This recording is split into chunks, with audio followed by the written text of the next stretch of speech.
might be upon you while you also stand and face Jerusalem.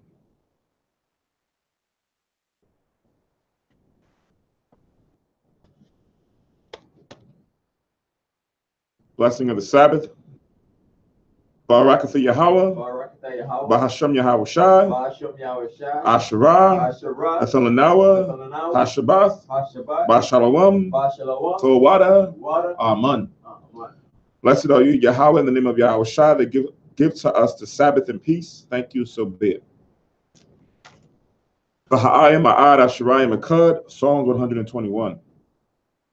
Anya Harayim Ayin Ya Oh Harayim Ma'ayan Yabu'a Isaiah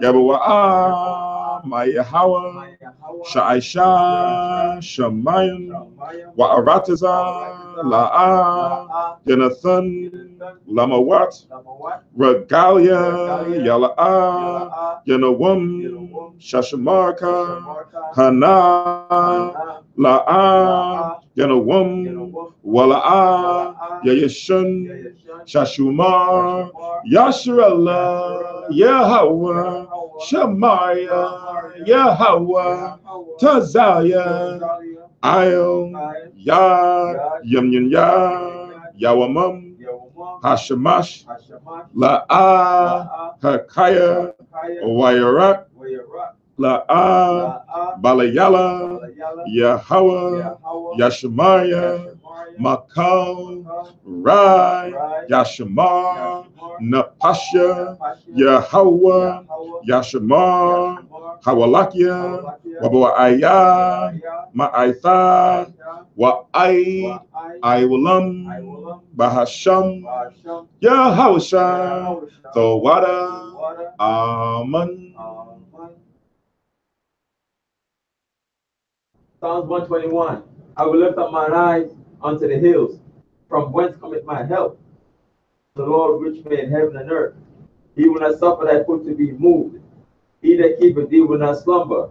Behold, he that keepeth Israel shall neither slumber nor sleep. The Lord is thy keeper. The Lord is thy shade upon thy right hand.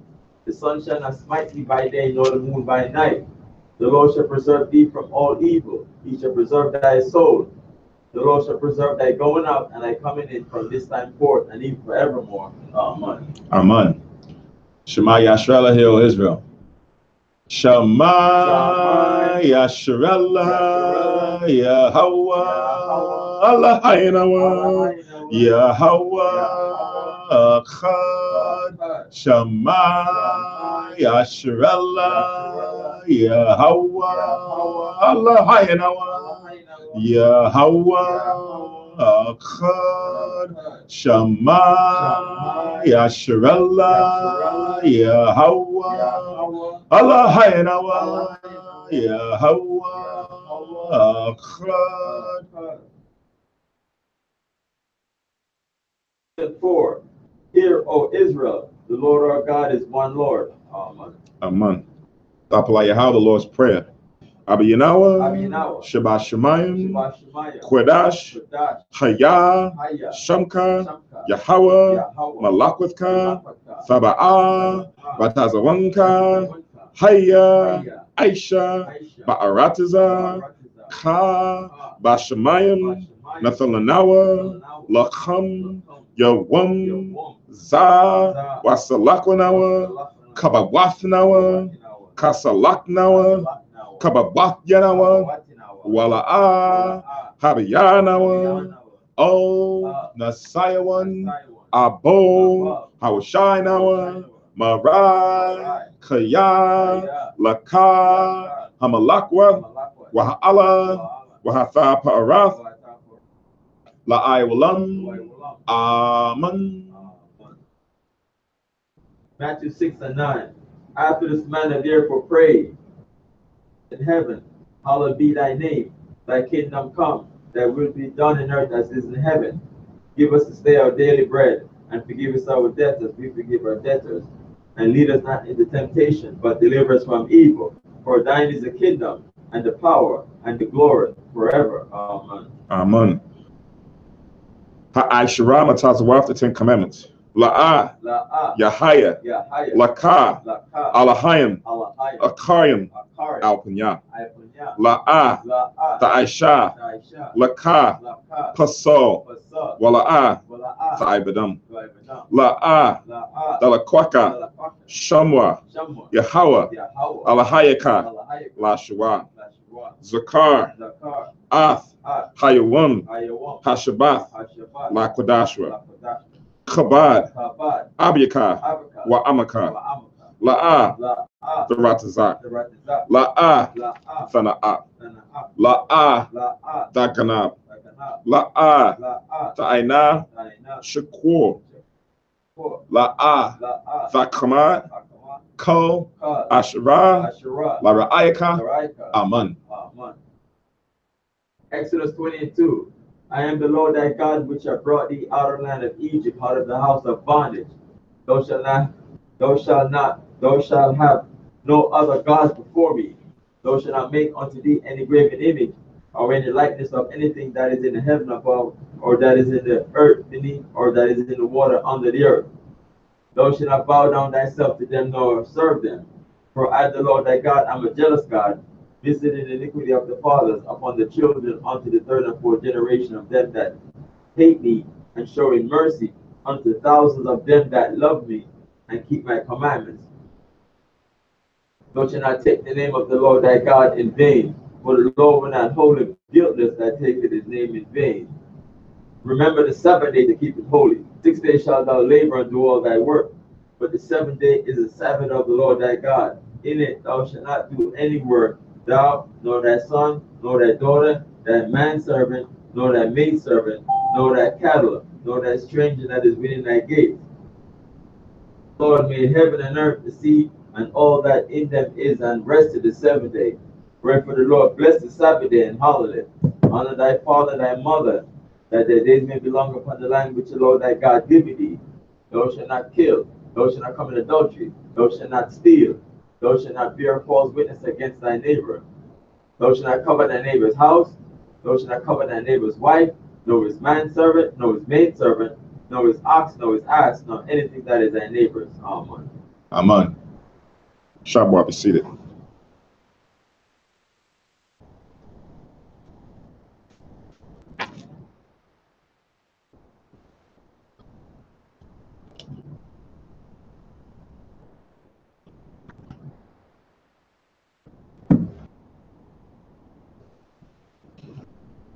Barakatha Yahweh, Bahashem Yahweh Shai, Asherah, Nathalanawa, Par Yahagabin, Duara Aman, by Yahweh, Bahashem Yahweh Shai, Ath Yasha Allah.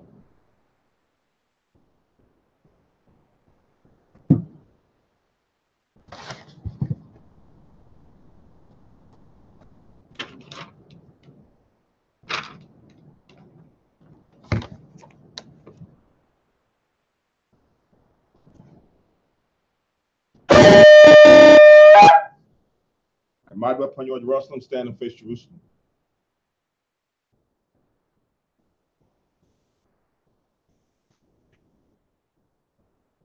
Barakatha Yahweh, Hagadol, Rakhuam, Abiyah, Wanara'ah, Aliyah Malak, Shal, Shemayim, Wa'aratazah, Wakol, Dabarim, Kayayam, Wagam, Hamashiach, Mayahawa, Adawan Nawa, Ahab Nawa, Hapala'ah, Yawa'itazah, Yahweh Shah, Zakar Nawa, Yahweh, Babataza 1, Anka, Yasha'ala, Izar Nawa, Banah, Wa'asap, Yasha'ala, O, Nanawa, Yum Yun, Aitha, Kayawamim, Makwadam,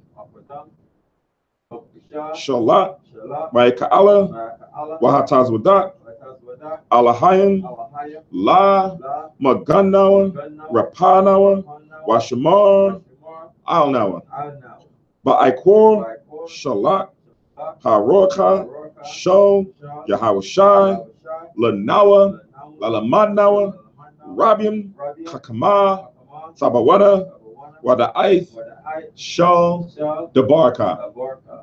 Bahasham Yahawashi Thawada Thum Yad Wa'iwalam Amun.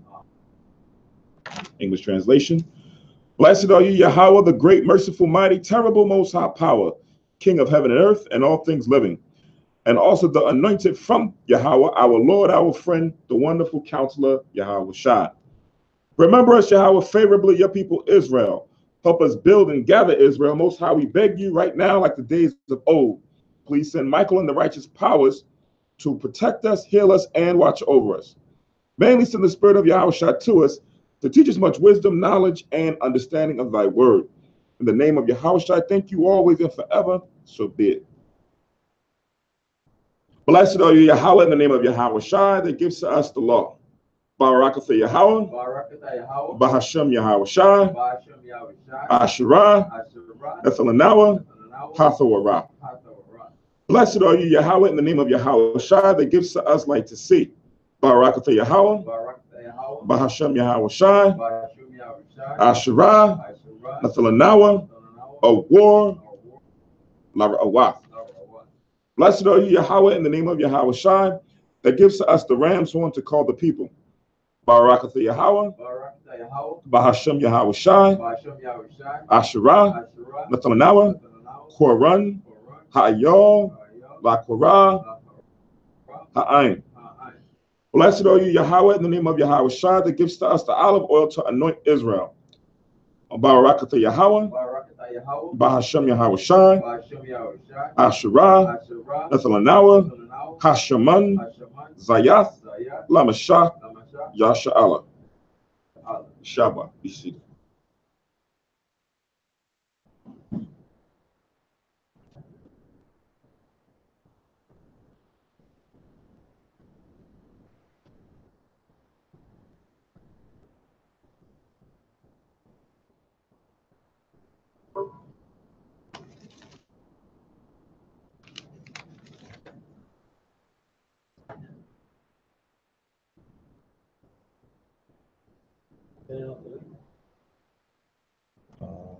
Nabias will be saying that. He usually just email it to his account and he says it on his distribution. Kidoki.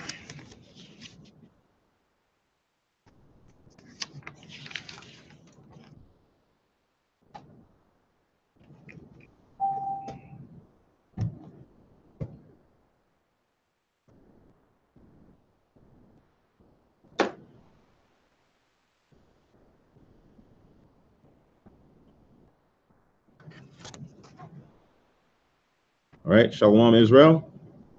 Shalom. To the brothers and sisters that's logged on to the live stream, once the link goes out to the brothers and sisters that's listening on teleconference line, and the brother that's here in the school, say peace, blessings, happy Sabbath to all. Hebrew. Today is the Most High's day, where we come and worship before Him, give Him His just due, our gratitude, our thankfulness, our thanksgiving to the Most High for everything that we have seen and unseen, right, heard and unheard. So come and also open up the Most High's word, the scriptures, to be edified, to be filled with the Spirit, knowledge, wisdom, and understanding according to His will. We are Hayashar al-Kanas, which is a congregation of Israel, located here in Philadelphia, Pennsylvania, Germantown Avenue, where we teach the Most High's laws, statutes, and commandments found throughout the Holy Bible, Old Testament, through to the New Testament, as well as what's found in the books of the Apocrypha, also known as the hidden books, which are all ordained by the Most High, which contains the laws, the prophecies, the testimonies, the history, the archaeological references, everything that we need, fruits of the Spirit, in order for us to maintain, sustain, and overcome in these last days. Those whose ancestors on their father's side, who came over in the diaspora and the cargo slave ships in the early 1600s, represents a portion of the Most High's 12 lost tribes of the nation of Israel, His chosen people, according to the scriptures. And those ancestors who on their father's side Well, also here, prior to the diaspora in North, Central, and South America, also known as the Native American Indians, Seminole Indians, / Latinos throughout North, Central, and South America, also represents the other portion of the 12 lost tribes of the nation of Israel. Again, that's on your father's side, where the man is the one who carries the seed. The Most High reckons or determines who we are based on the father's lineage. Not to discredit women, but this is just a way of being able to determine who we are as people, as nations in the earth. All right, so today is the 6th of January. We're going to go into the New Testament, Matthew's, the 8th and 9th chapter. As we usually always do, Lord's will, we'll be reading first the Hebrew of Matthew's, the 8th chapter, and then we'll go into the edification immediately following.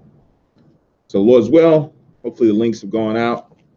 I'm Kahan Samaka Prisamak, and I will be presiding over Sabbath service this morning.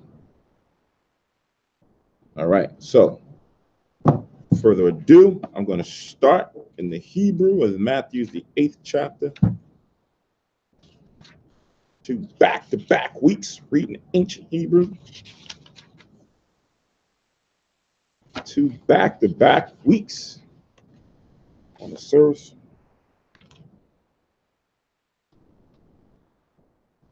And it starts off with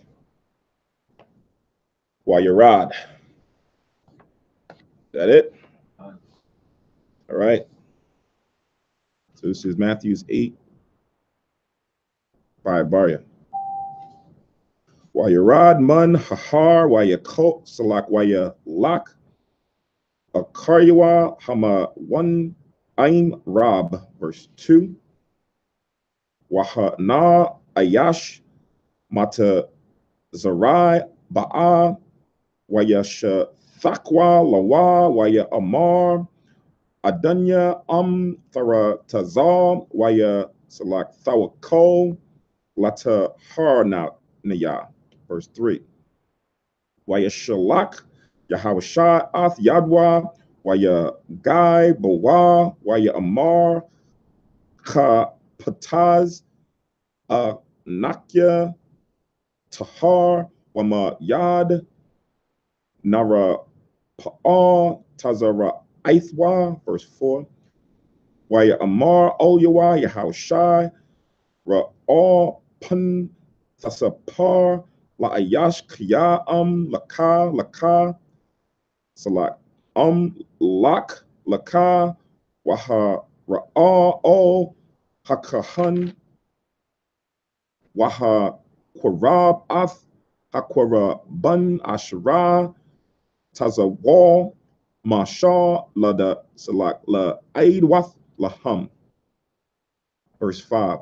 Wayahaya kaba'awa yahawashai o kapar nakwam wayagash olyawa shar ma'al akad waya thaknan lawa la'amar, verse 6.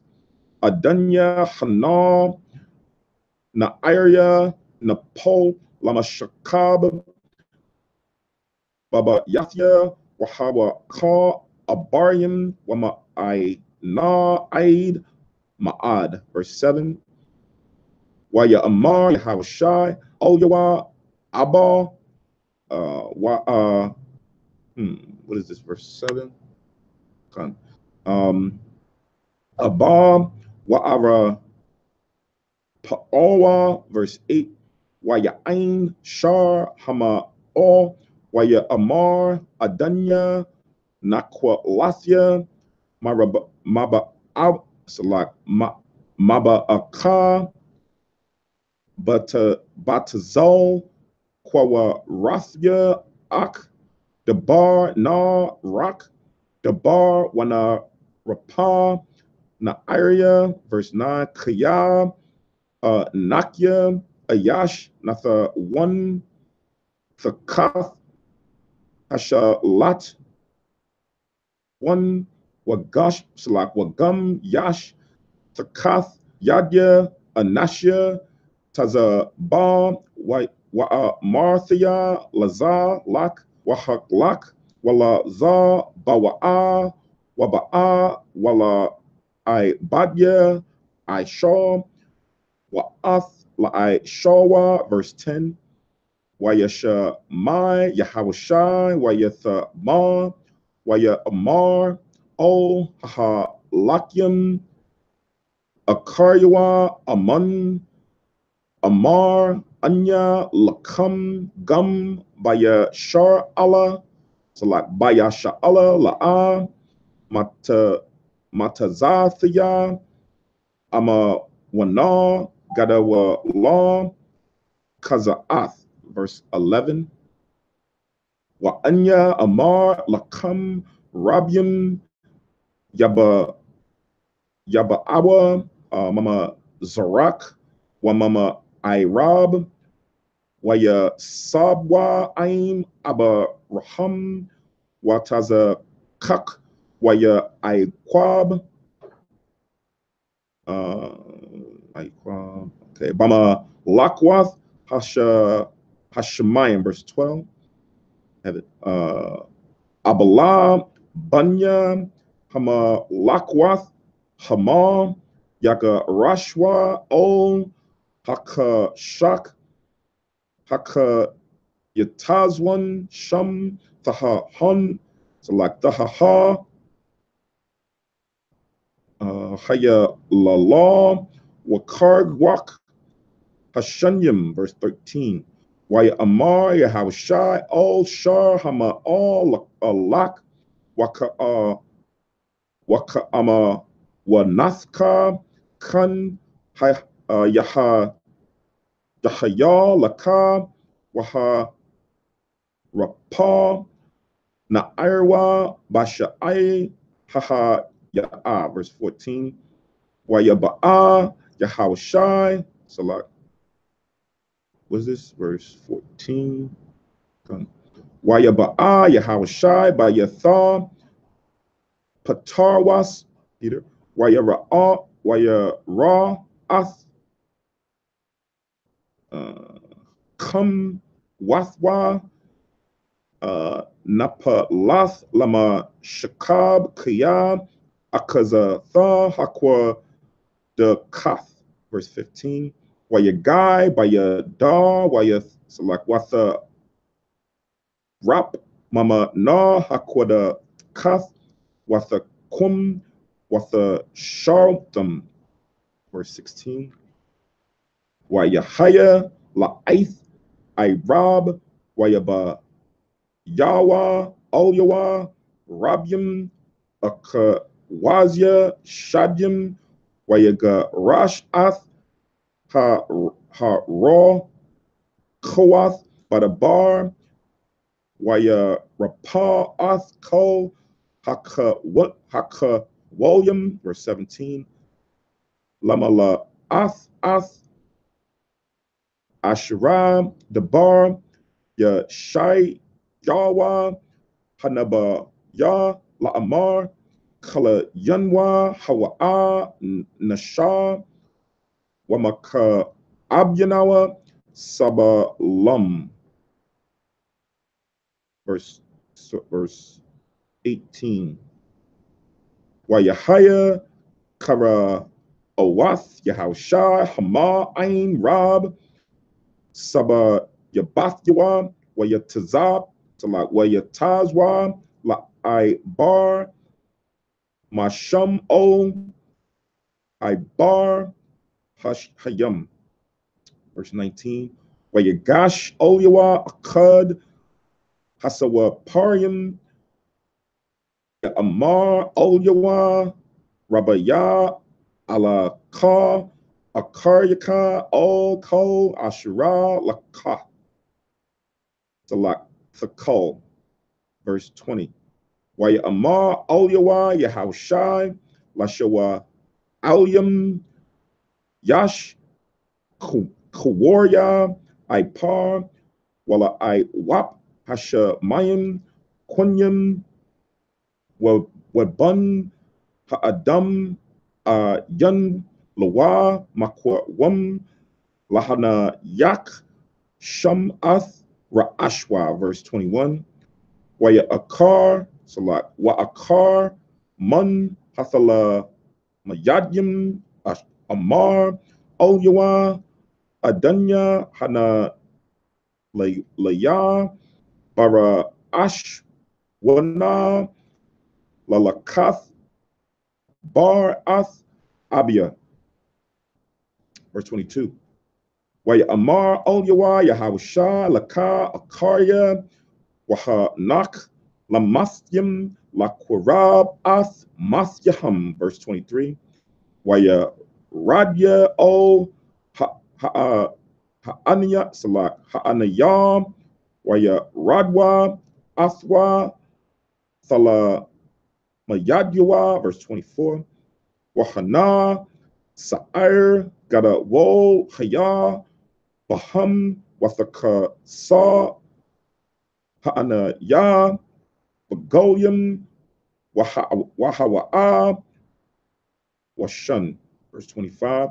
Wayagashwa olyawa lathala mayadyawa hawa I yarwa wa la amar hawa shayainawa ada wanya badyawa, so like abad nawa, verse 26. Waya amar olyaham Quatanya Ha'ama Wana Lamar Za Yara Athum Wayakum Wayaga Ire Ba Ra Kawath Bawa Yum Wathahaya Damama Gada, say again? Oh, Damama Gada Wala, verse 27. Wayatha Mawa Nashim Waya Marwa Maya Apa Wa Hawa'a Ashra Gum Hara Kawath Salawa Yawa Shy One. Yawa Shy One. Verse 28. Wayahaya Kaba'awa O Ibar Hayam O Arataza Haya Salak Hagava Gashim Wayapa Gash Wawa Shunya Anashim Akawazya Shadyam Yatazim Salat Yatazayim Mabathya Hakwa Barwath Hawa Salat Waha Ma Raga Zanyam Ma'ad Aid Ashra La'a Yakom Ayash La'aibar Bada Rak Hahawa'a, verse 29. Wahana Hum Taza Aikim La'amar Ma Lanawa Wako Yahawashai Bun Ha'alahayim Haba'a Salat Haba'atha Halam La'ain Wathnawa Bala'a Ithanwa, verse 30. Wa'idar Aryam Rabyam Hazar Man Salak Hazar Sham I Bamara interesting. Harakak Maham, verse 31. Wayathakananwath Olyawa Hashadyam La'amar Taga Rashnawa Shalaknawa Ba'idar Hakazayaryam, verse 32. Waya Amar Olyaham Lakwa Lakam Waya Tazawa Waya Ba'awa Ba'idar Hakazayaryam Wahana Hashathair Ko Idar Hakazayaryam Man Hama Warad Ayo Hayam Wayama Wathwa Bama Yum, verse 33. Wayana Waswa Harayim Waya Ba'awa Ha'aya Ra Waya Yagwa Ath Hakol Wa'ath Ashira Na Aisha La'a Kazwazya. Read that again. La'a Wazya Hashadyam, verse 34, last verse. Wahana Ko Ha'ayar Yataza All Lakwara Ath Yahushai Waka Ra wa Yatsalak Waka Ra Watham Athwa Wayaba Kwashwa Mamanwa La Ibar Magab Walam. Their coats. God. Yes. Yeah. Like Bob McGoblin. Yeah, some words start to, get some words, right? Yeah. Fun. Yep. All right. Now, let's read it in the English. 8th chapter and the first verse.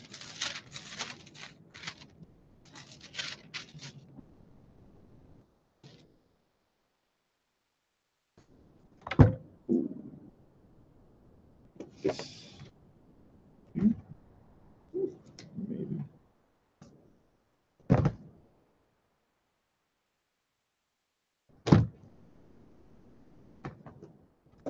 All right, so Matthew's 8:1. It says, when he was come down from the mountain, great multitudes followed him, speaking about Yahushua. It says, and behold, there came a leper and worshipped him, saying, Lord, if thou wilt, thou canst make me clean. Right? So as we get into this chapter is going to be filled with a lot of healing and faith.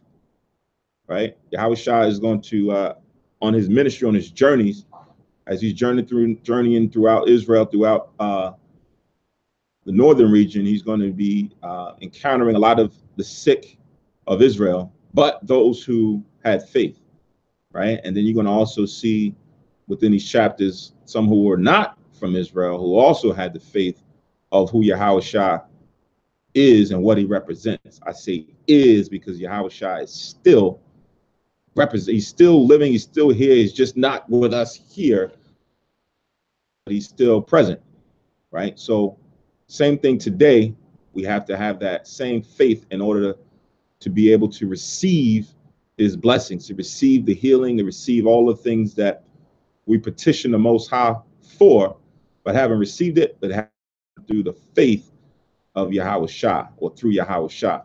So this is what we're going to see through in this chapter. So we see here the first encounter, we come into chapter 8, is with a man who has leprosy, right? And you read about leprosy in the Old Testament, I think Leviticus chapter 13, right? And it goes into Leviticus chapter 13 on into 14, both chapters. And it goes into the observation of someone who's unclean, where you have unclean leprosy and clean leprosy, and how we're supposed to recognize it and what then has to happen, or how you deal with both circumstances, right? So here's a man who has leprosy, the unclean kind, right?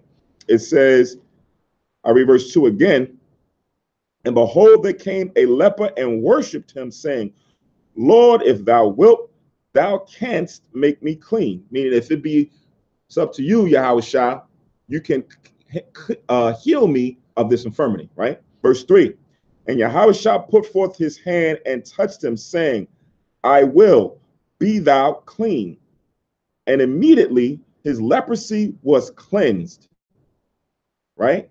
It says, and Yahushua saith unto him, see thou tell no man, but go thy way, show thyself to the priest, and offer the gift that Moses commanded for testimony unto them, right?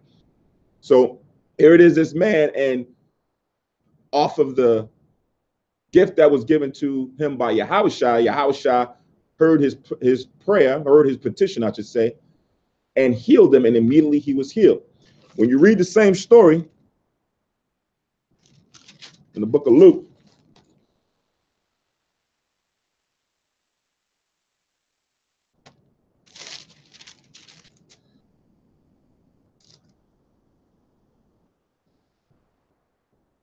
Luke, the 5th chapter.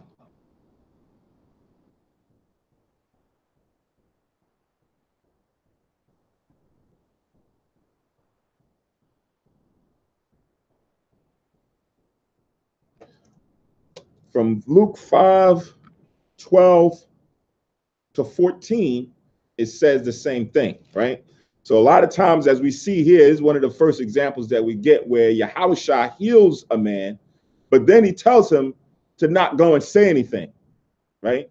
Just to go straight to the priest and give them the offerings that Moses commanded. That's what he's saying when he says, offer the gift that Moses commanded. So when you were now healed of your leprosy, you had to go and provide an offering to the priest so that they can be receptive or receive this offering, and then they can now acknowledge you as being clean, and then you can go back amongst Israel, right? But Yahushua told him, go and tell no man. What's interesting here is you read in verse 15 in Luke 5, Luke the 5th chapter, it says, but so much the more went there a fame abroad of him, and a great multitude came together to hear and to be healed by him of their infirmities. So as we read on later, you'll see that even though Yahushua said, don't say anything, these men and women could not say anything, right? They went out and told and said, listen, look, I'm healed. That man over there did this to me. This one came and said, listen, that man went and did this for me. And then his name, because you said, they always say there's nothing much better than the mouth. So as he went and spread this information, more and more people came to hear and to be healed. So it wasn't that Yahushua was just going and just healing people. He was also teaching as well, right? So as he was teaching, then came those of his infirmity, of their infirmities, and heard what he was saying and heard what he was preaching pertaining to what the Most High had sent him to do. Yahukanan. Yeah, that's what I read. Leviticus chapter 13, verse 45. Leviticus chapter 13, verse 45.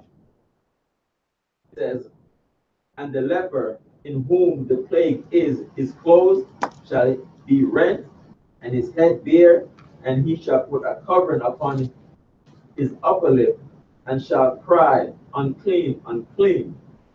Verse 46, all the days wherein the plague shall be in him, he shall be defiled, he is unclean. He shall dwell alone. Without the camp shall his habitation be. Right, so this is what was supposed to be the separation of clean and unclean, that a person who was leprous was supposed to be separated from Israel. Now, as far as for what Yahushua told this man to do, go to Leviticus, stay where you at in Leviticus, go to the 14th chapter. And read from 1, read all the way down to verse 5. Leviticus chapter 14, verse 1. And the Lord spake unto Moses, saying, this shall be the law of the leper in the day of his cleansing. Mm-hmm. He shall be brought unto the priest, mm-hmm. and the priest shall go forth out of the camp, and the priest shall look, and behold, if the plague of leprosy in the leper, then shall the priest command to take for him that is to be cleansed 2 birds alive and clean, and cedar wood, and scarlet, and hyssop. Mm-hmm. And the priest shall command that one of the birds be killed in an earthen vessel over running water. So stop. So it continues all the way down, right? all the way down till you get to somewhere around verse 11 and 12. Now, in this chapter, it goes through a whole thing. So when it says when he is cleansed, in the day of his cleansing, he's supposed to be brought to the priest. Now, he's not physically going to be brought to the priest at the tabernacle. It says, no, word is going to be brought to him or to the priest that this man is now cleansed. And they said, what? The priests are going to go forth out of the camp because he can't come around everybody. So these priests have to leave and go out the camp to where he's secluded and then go and do an investigation to determine if he is clean. If he's clean, then they perform this sacrifice in order to now make him clean, where he can now be accepted back into the congregation. So this is what Yahushua was telling this individual. Now remember, this is in the law. So again, when we read these scriptures and we read verses like these, if Yahushua's purpose was to come to do away with the law, why would he go and have this man go and keep these same precepts? Right? Because it was something that we always knew that we were supposed to keep and follow. Right? So Yahushua did not come to destroy the law or the prophets, like he said in Matthew, the 5th chapter, in the 17th verse. Right? He came to make sure that we had a better understanding of these laws, how to walk in the laws, how to fight against sin, and then to die for the sins of Israel. Right? So I just had you read from Leviticus 14:1 down to 5 and stop there. So you mentioned Leviticus 13 and 45. And then the one before that, I mentioned Luke 5:12 to 15. Yeah, something like he has to be away from everybody else. You know? Right. So, you know, people like shun him because they like see him coming up, you know, like people like yeah. away from him. I can't remember if that was I think it was Ben-Hur in the old classic movie Ben-Hur. Where and that's it, burn it out. Yeah, they had a scene where there was lepers that was they were secluded, and I think I'm not sure if he went to them or he went near them because one of his, I don't know if it was one of his relatives. I vaguely remember the movie. I haven't seen it in a long time, but I think they had towards the end of it lepers that were secluded, and I think once somebody was healed, but I could be wrong. I haven't seen it. They had like bandages all over. Yeah, they had bandages to cover their skin. Yeah. And the soldiers might be, and like, you know, leprosy in here, they burn out the house. Yeah. You know? Speaking of that, I have to probably watch that again. I haven't seen it in a long time. But they were so-called white people playing the role. Yeah, so yeah. They were clean lepers anyway. You know? Yeah. Good. All right, so let's go back to Matthew's 8.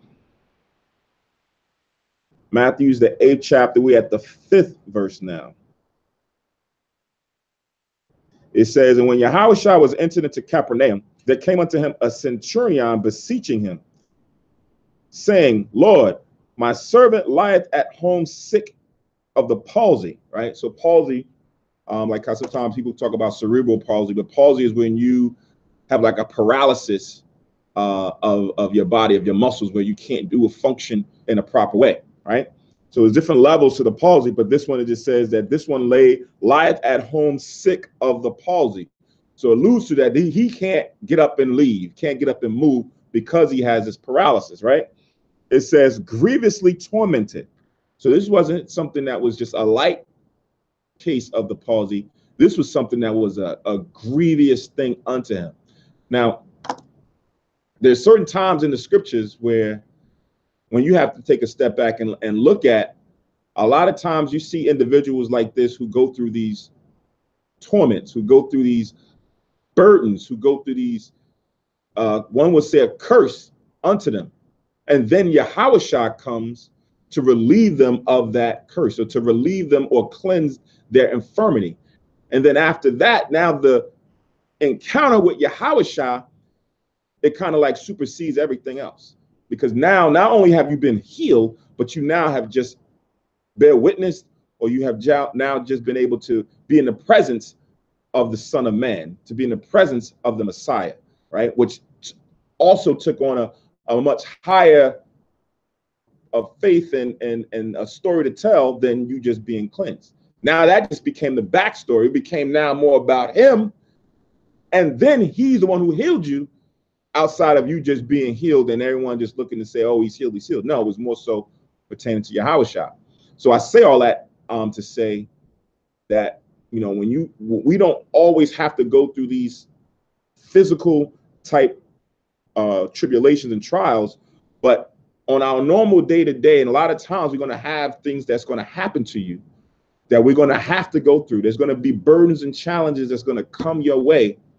But we now have an example. We now have scriptures to rely on to say that Yahushua is the one that can come and make this better, right? But sometimes you may have to endure it for a period of time to increase your faith, to increase your fruits of the spirit, and something that you may be lacking, but you may not see it right away, right? This individual was going through a grievous torment, right? One can imagine or surmise how much pain and what kind of circumstance he had to endure before this came about, right? And what's most interesting as we read this, he's not even the focal point of this story that we're about to get into.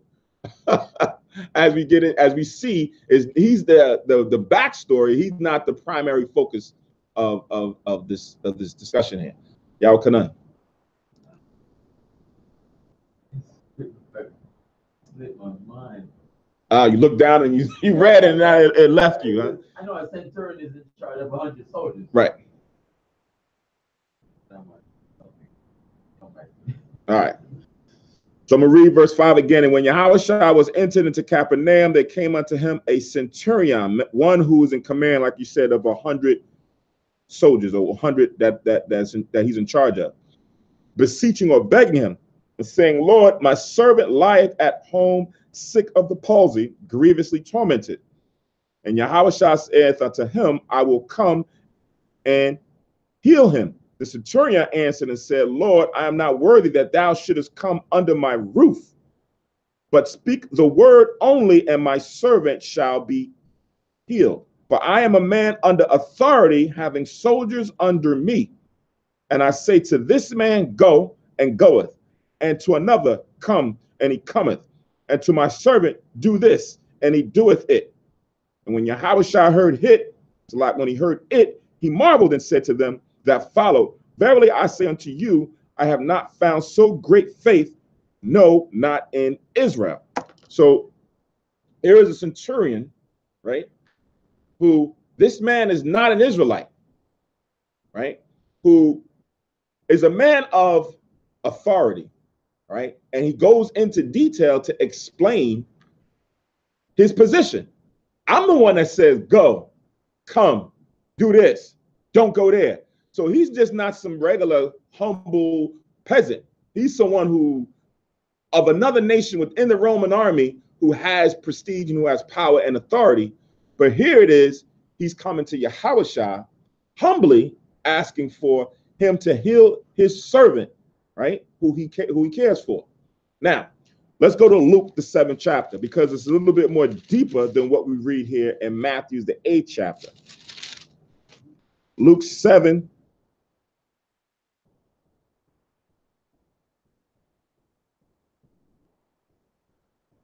And I'm going to start at 1.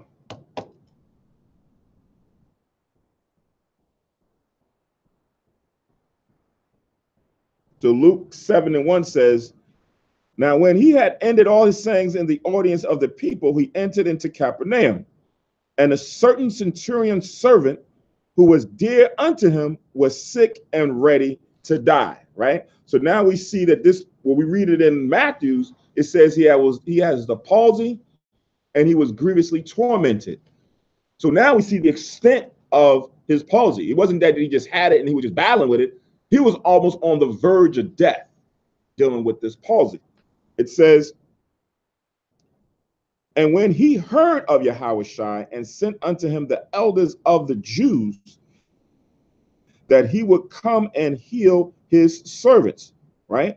So now we see that there's a little bit more distinction between his communication with Yahushua, that we kind of assume that he's talking to Yahushua.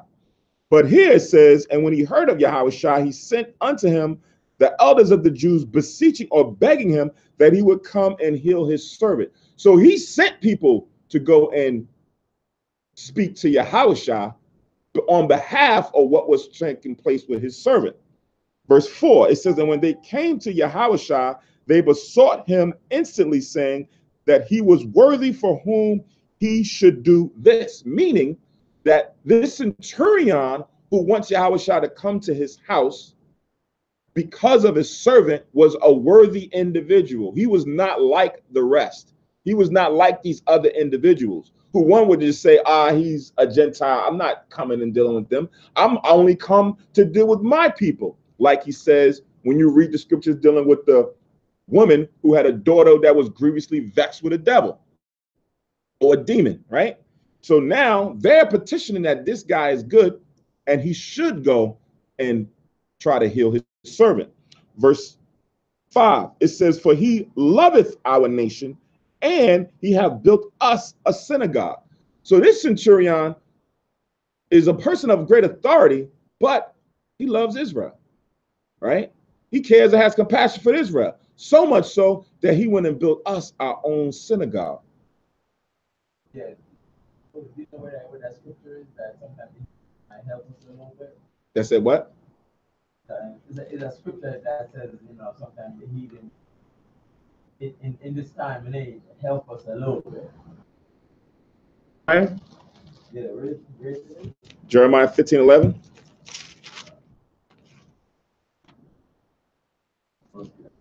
Yes. Jeremiah 15:11, where it says, the Lord said, verily it shall be well with thy remnant. Verily I will cause the enemy to entreat thee well in the time of evil and in the time of affliction or captivity, right? So the Most High will have certain individuals of Gentiles have a different type of spirit to allow us to be able to have an easier way, right? Show compassion on us, show us favor based on the circumstance, right? So it's the Most High who controls the hearts and minds of individuals. Remember, even in war, the Most High said he can put the fear and dread of us into the enemy so that they would not be willing or wanting to fight, that they would flee. So in this case, he will put a different spirit in them where they will have compassion or love for us and want to do us good, right? So this centurion fits the latter bill where he's one who loves a nation and is caring for us. Now he's the one who has the servant who's near and dear to him that's sick with the palsy, near to death. Now, Luke 7, that was Jeremiah 15:11. Now we're back in Luke 7 and 6. It says, then Yahushua went with them. So these are the individuals who are now coming and telling Yahushua about what has now transpired and then wanted to bring him back to the centurion's house. And it says, and when he was not far from the house, the centurion sent friends to him, saying unto him, Lord, trouble not thyself, for I am not worthy that thou shouldest enter under my roof. So now as he sent people out to come to his house, and they're now bringing him, he then sent more friends to say, listen, go and tell him, have him don't even come in my house.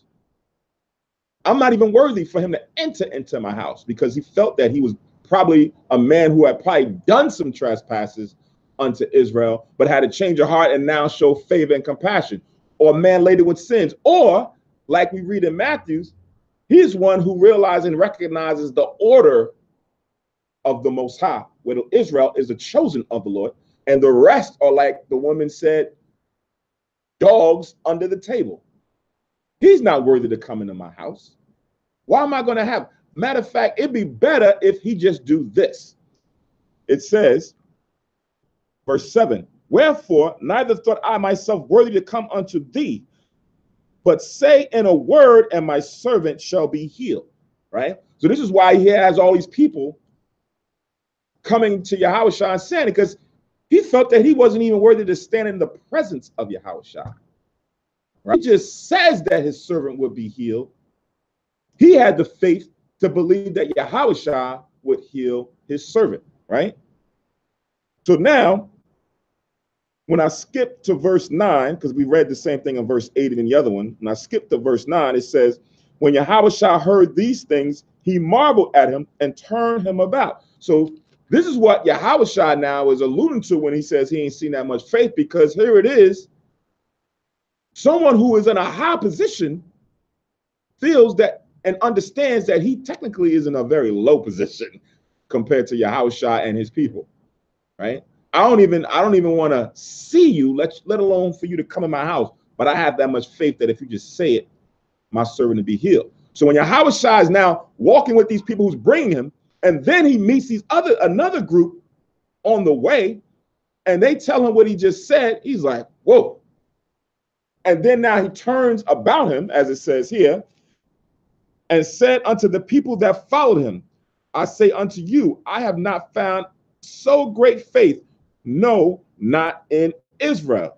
And they that were sent, returning to the house, found the servant whole that had been sick, right? So here it is to the brothers and sisters within Israel who were following Yahushua, because as we read, he had a multitude of people following him to come and hear him and to be healed. So now he's coming to heal this man's servant, and he hears what he just heard, and he turns about, and now it's almost like it's a chastisement to Israel, because we're the ones who should have that faith.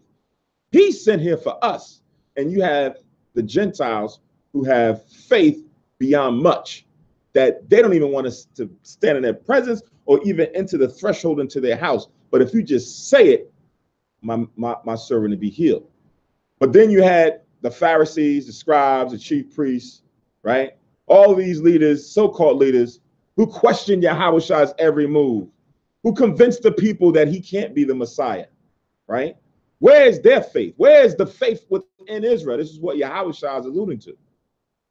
We need to have this type of faith on a higher level because we are the chosen ones, right? So this is why Yahushua alluded to that very same statement. Now, so that's chapter 7 of Luke 1 all the way down to 10. Now we're going to go back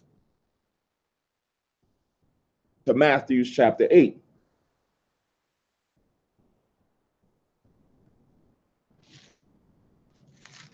Let's say Luke 7 when I stop. Verse 10. So now back in Matthew's 8, I'm going to read 10 again. It says, when Yahushua heard it, he marveled and said unto them that followed, verily I say unto you, I have not found so great faith, no, not in Israel. And I say unto you, that many shall come from the east and west, and shall sit down with Abraham and Isaac and Jacob in the kingdom of heaven. But the children of the kingdom shall be cast out into outer darkness. There shall be weeping and gnashing of teeth. Right? So this verse sometimes confused some individuals. They think that Yahushua is now alluding to bringing in the other nations to be the ones to sit with Abraham, Isaac, and Jacob in the kingdom. No, but Yahushua is looking at all Israel, right? Not all Israel is going to be able to receive this gift of the first resurrection and enter into the kingdom, right? So you're going to have many that's going to come and sit with Abraham, Isaac, and Jacob in the kingdom. But now it says, but the children of the kingdom shall be cast into outer darkness. Who are these? Of the children of the kingdom. We're the children of the kingdom, right? The children of the kingdom of heaven is Israel. It tells you that the kingdom of heaven suffereth violence, right? When you read it in the Gospels. So this was talking about us, talking about Israel. But some of us, a good portion of us, the majority of us is going to have to do what? Be cast into outer darkness, right? Let's get that real quick. Go to Luke 13.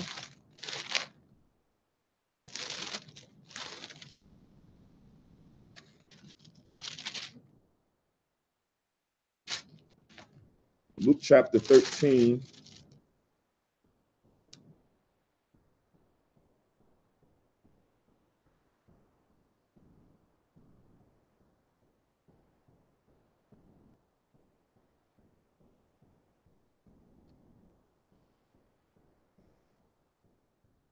I'm going to start at verse 23.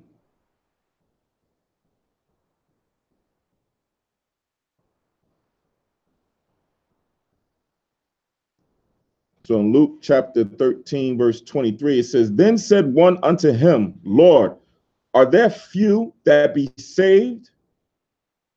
And he said unto them, right? Up in this chapter, Yahushua gives parables all throughout the gospel. Yahushua is giving parables about the kingdom of heaven, right? And in each one of those parables, the parables is only dealing with Israel as it pertains to the kingdom of heaven, right? He gives parables about the vineyard. He gives parables about the talents. He gives a lot of parables pertaining to how Israel is as a people, right? Who is going to be the ones that's going to be tormented and beaten? What's going to happen to the servants? He gives all of these allusions about what is now going on with the current state of Israel. It's the same thing here, right? So now one who's listening to what Yahushua is teaching is starting to do deductive reasoning. And his question is, are there few that be saved? Because right now as a people, we jacked up. It ain't going to be a whole, but it don't look like there's going to be a lot of us that are going to be saved. So he's reaffirming based on what he's hearing, is this true, right? So Yahushua says this in verse 24, strive to enter in at the straight gate. For many, I say unto you, will seek to enter in and shall not be able. Many of who? Many within Israel.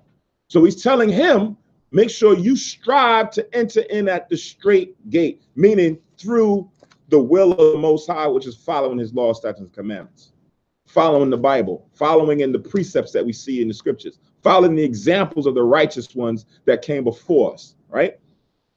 So this is what now he's hearing, that there's going to be a lot of people that's going to think that they're going to get there, but it's not going to happen, right? Verse 25. When once the master of the house is risen up and have shut to the door, and ye begin to stand without and to knock at the door, saying, Lord, Lord, open unto us. And he shall answer and say unto you, I know you not whence ye are. So this is the same thing that is spoken of in Matthew's, the 7th chapter, right? When he said, many will come in that day saying, Lord, Lord, have we not prophesied in thy name? Have we not rebuke devils in thy name, so forth and so on. But he's going to say the same thing. I don't know who you are, right? The door has been closed unto you. And these are people who believe that they're following in his will. So you have not only just Israelites, you have those who even classify themselves as Christians within Israel, who say that they are following the Christ-like way, which is not according to scripture. Right? The prophesying and the teaching that they're thinking they're doing is not according to the example of Yahushua. It's the example of man, right? So it says in verse 26, they began to say, we have eaten and drunk in thy presence, and thou hast taught in our streets. But he shall say, I tell you, I know ye are. Depart from me, all ye workers, iniquity being transgressions or sins, which alludes to the breaking of the Most High's will or his commandments. So what you perceive to be that you are included in the kingdom or included in the comfort of the Most High, that's not true. Depart from me, ye that work iniquity. So Yahushua even told us in the gospel that iniquity and sin is still important for us not to do. So all that you thinking, oh, I ain't got to worry about it no more. Well, he's saying that's the main reason why you're not coming in. I've closed the door unto you, right? Unto many of Israel. Now, reading on, it says, there shall be weeping and gnashing of teeth when ye shall see Abraham and Isaac and Jacob and all the prophets in the kingdom of God, and ye yourselves thrust out, right? So now when it comes to Abraham, Isaac, and Jacob, it's just not dealing with Abraham, Isaac, and Jacob. It's dealing with all the prophets, right? So now, when you read it in Ezekiel, I think it's the 28th chapter. Give me 1 second.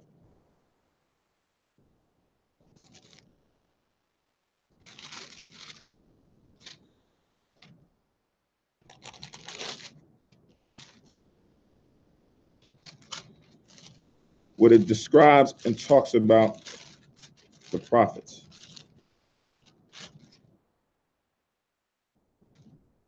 Give me 1 second here. Let me pull this up because this is a good verse to link with this.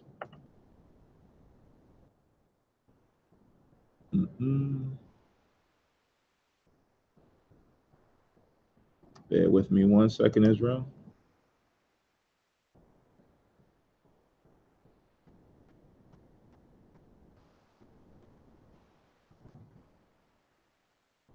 Say again?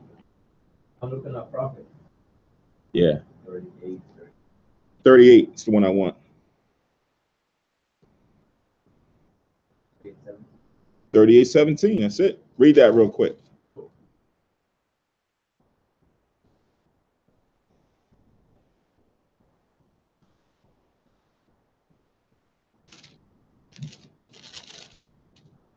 Ezekiel chapter 38, verse 17. Thus said the Lord God. Thus said the Lord God, art thou he of whom I have spoken in old times by my servant, the prophets of Israel, which prophesied in those days many years that I would bring thee against them? Right. So now the reason why we read this verse, or we went to this verse, because in the scripture here in Luke, it talks about Abraham, Isaac, and all the prophets. Abraham, Isaac, and Jacob, and all the prophets.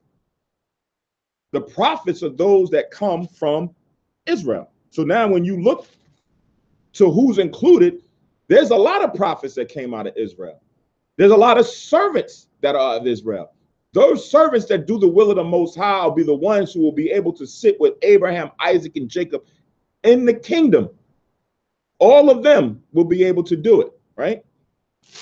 But now as I read further on Luke chapter 13, it says, again in verse 28, there shall be weeping and gnashing of teeth when ye shall see Abraham and Isaac and Jacob and all the prophets in the kingdom of God, and you yourselves thrust out, right? So you're going to be kicked out because you're not doing the will of the Most High. It says, and behold, and they shall come from the east and from the west and from the north and from the south, from the four corners of the earth, and shall sit down in the kingdom of God, right? These are the ones who are not thought of as doing the will of the Most High. These are the ones who are not thought of as being the chosen of the Most High. But then it says, and behold, there are a last which shall be first, and there are first which shall be last, right? Giving you the synopsis of those who are now leaders, who are thinking they're the ones who are really chosen. Those are the ones who represent the Most High, and all the while they're not. Within Israel, these are the portion of the children of the kingdom that have to be thrust out, whereas the rest will have their place with the chosen or the elect of the Most High and dwell in the kingdom. Now, go to Matthew chapter 21.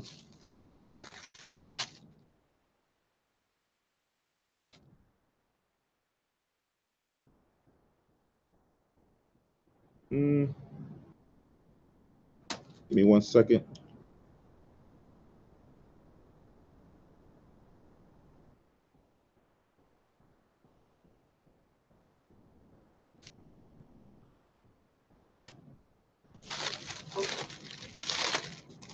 '21.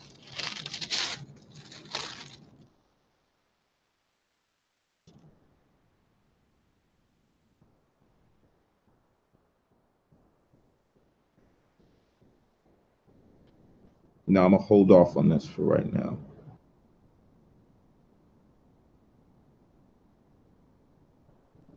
Actually, go to Matthew 21 and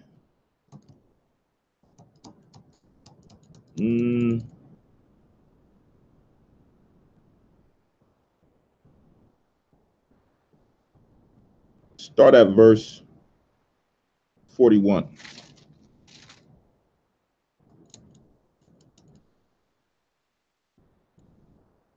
Matthew 21 and 41.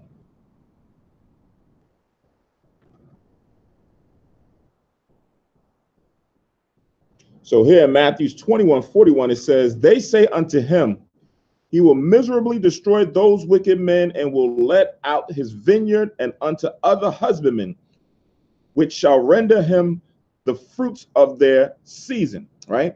So now this is going into the tail end of the parable where Yahushua gave to a person who had a certain household and planted a vineyard and left husbandmen to dress it and things. And you read the parable, you understand how certain men went and beat and done all kind of things to those who were supposed to be taking care of the vineyard.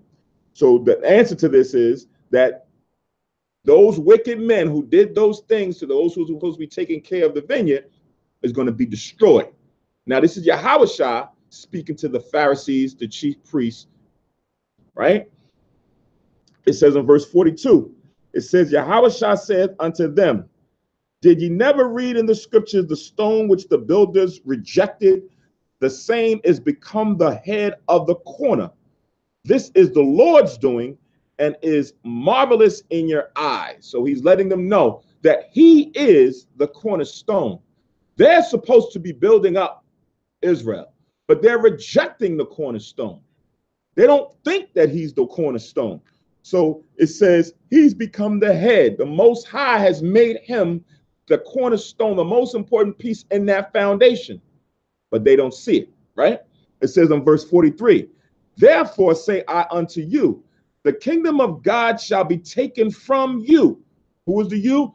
Those leaders, the Pharisees and the chief priests, and given to a nation bringing forth the fruits thereof. So now when you read given forth to a nation, it's talking about the righteous nation. It's not talking about another nation, because we just read about who's going to be in the kingdom.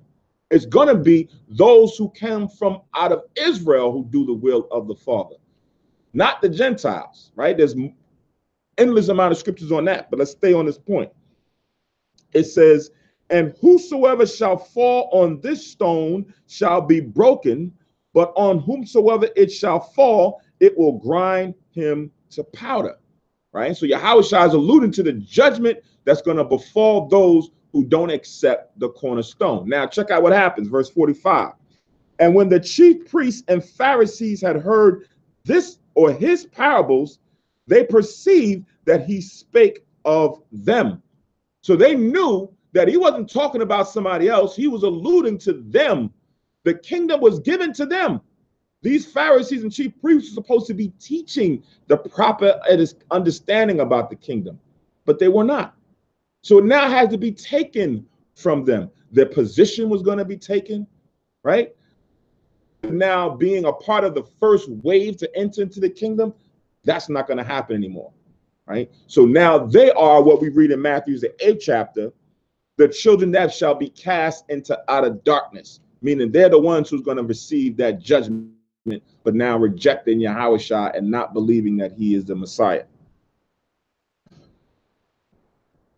So now that was Luke chapter 13, Matthew chapter 21, verses 41 to 45.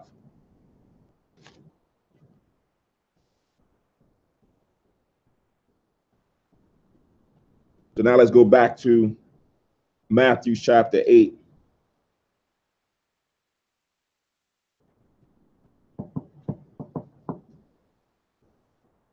So now we have verse 13.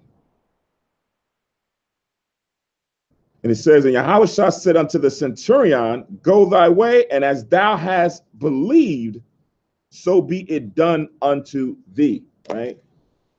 So again, belief is the major crux of all of these things happening.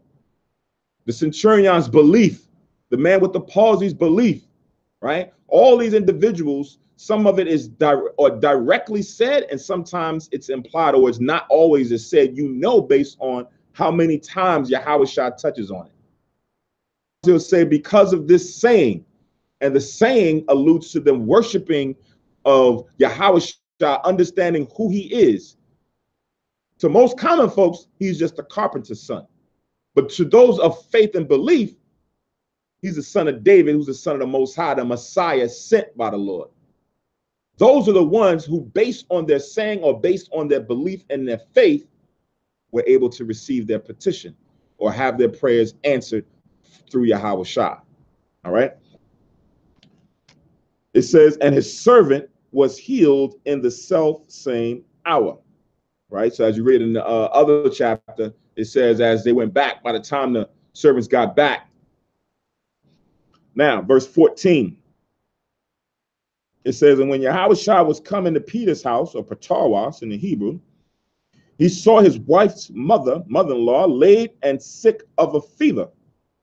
And he touched her hand, and the fever left her. And she arose and ministered unto them. Is that one of his disciples, his wife's mother was also now sick, and one was somehow on the verge to death.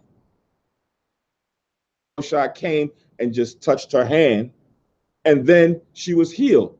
Then it said she arose and began to minister unto the people, meaning like what the others done, she would go and speak about Yahweh Shah. She would go with this, filled with the Spirit, speak about how great he is, what he's done for them, and then echo the same sentiments of what he had been teaching. Now she's an advocate for Yahweh Shah, following in his footsteps as a true Christian. Oh yeah, and then in the next chapter, verse 28, you're going to see that Yahweh Shah, asked the person. Right. Exactly. About their belief or their faith. Exactly. All right, now verse 16.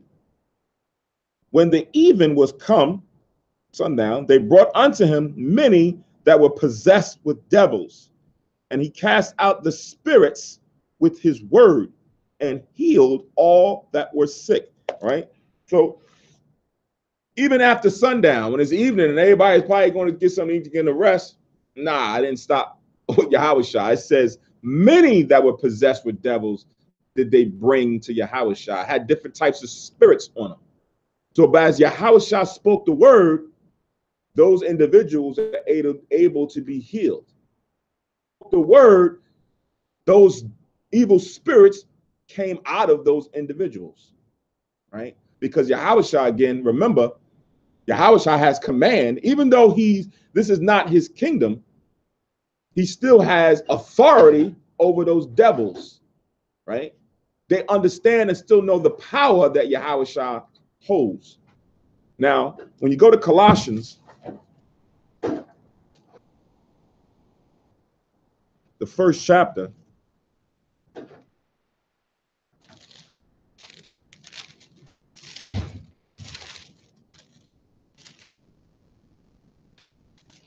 Colossians, the first chapter, and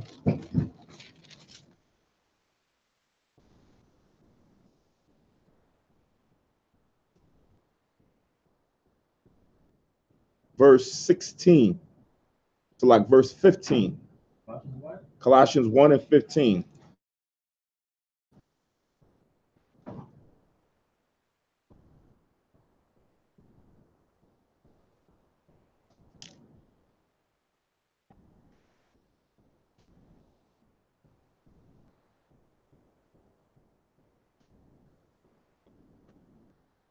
So Colossians 1 and 15, it says, who is the image of the invisible power? This is speaking and alluding to Yahweh Shah, the firstborn of every creature, right? So he is the image of the power of the Most High, and he is the firstborn of everything that is created.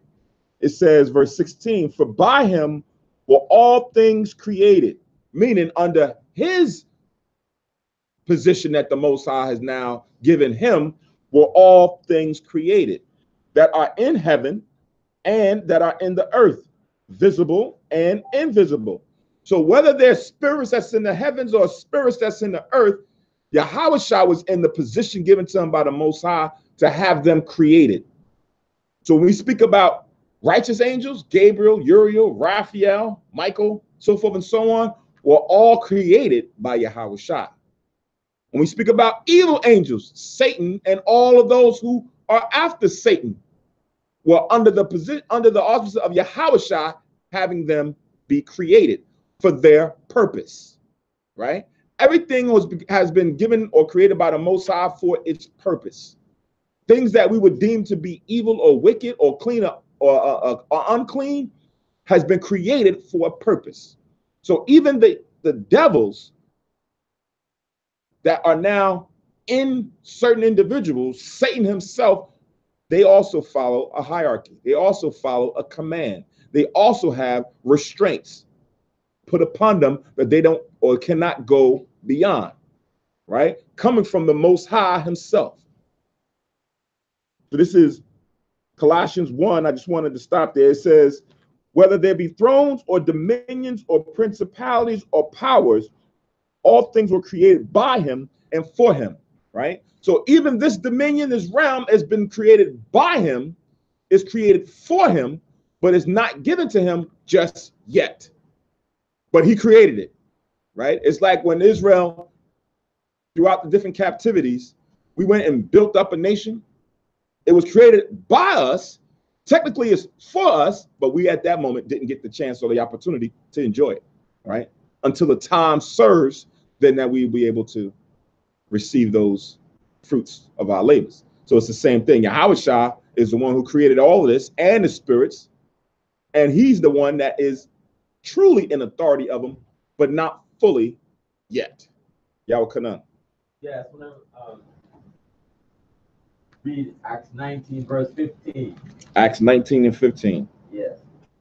It says, and the evil spirit answered and said, Jesus I know, and Paul I know, but who are ye? Right. So these are individuals who gave the impression that they were doing the will of the Most High. They were advocates working in Yahushua's name, but here an evil spirit, right? One who would think to say, oh, they are a total adversary to Yahushua. Even to us, they're an adversary, but Yahushua, they still know who we are, right? These evil spirits know who we are, right? So Yahushua, I know. Paul, who's working in the spirit, I know him. I don't know who you guys are, right? So I'll tell you a quick story. It's been a while since I told this story. I remember me and a brother years ago when I first came into truth. We went to, I think it was IHOP or a restaurant. Shalom. Went to go eat. And it was just me and him at a table. And it was this Edomite lady sitting across. She looked crazy. She was sitting there by herself. Right? And then she got up, came over to our table, and we looked at her like, what the heck is going on here? Who is this lady? Looked at us. She just like gazed at both of us for about a quick 5 to 10 seconds. And we're looking at each other like, what is going on? And she says, I hear that you gentlemen, well, she says, I hear that you guys eat every day. Well, like, yeah. And so we thinking immediately, kindly, because we don't know what's going on. But then she said it again, and she was kind of weird. She's like, no, I hear that you guys eat every day. And then she got up and left. So we sat there like, what the heck was that? But then as we began to ponder on what was being said, we're in a restaurant, right? So we're sitting there eating. So it was more spiritual, right? Because she looked like she had a demon on her, right? She acted like she had a demon on her. She wasn't like in her right mind, as we'll read later on in the scriptures, but she just recognized the spirit that was on us. Eating wasn't talking about carnally eating. Eating was talking about spiritually eating, right? That we are dealing with the Most High's word, and we're consuming it every day. We're living by it every day, right? So what we see here with Yahushua, as he now is dealing with devils and telling devils to come out of him, one would say, well, why would a devil listen to Yahushua?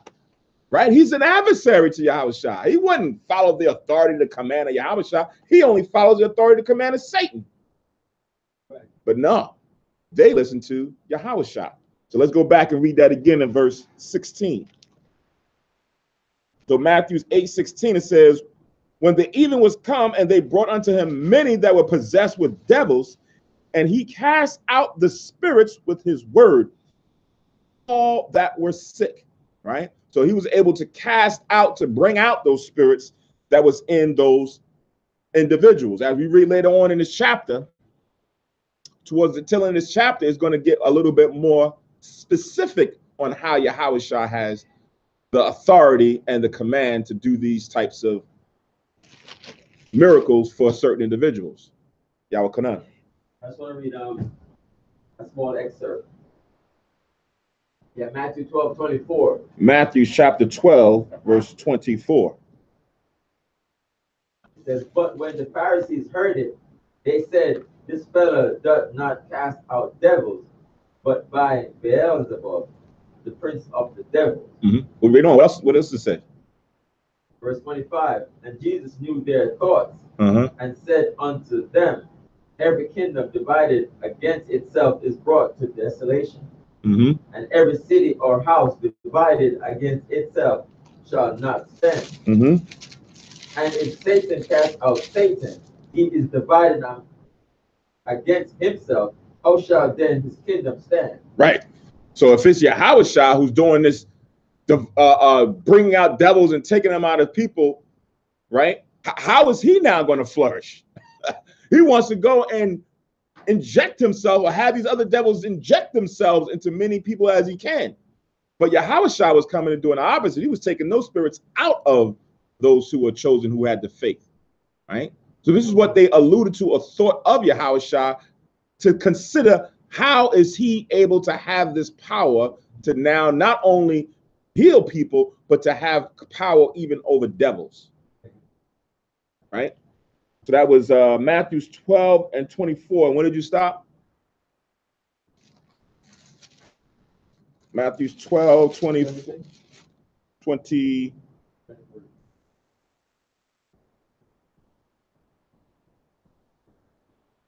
26. Yeah. Kind of. As you read down, like I said, Yahushua always is very poignant, or and throwing the question back at them, because when he was doing it, it was of the devil. But then Yahushua said, if Beelzebub is the one that's casting out devils, caught speaking about him, they're calling him that. Then he said, well, then how do your men do it then? Because you guys are claiming that you're doing the same thing. So what are you doing it out of? Right? Put the foot right back in their mouth.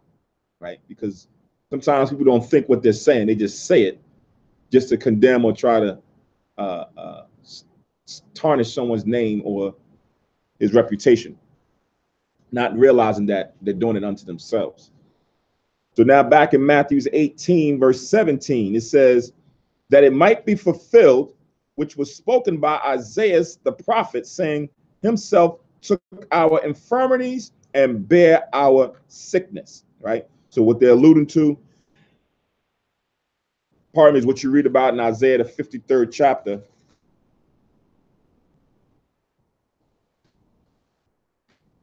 Isaiah 53.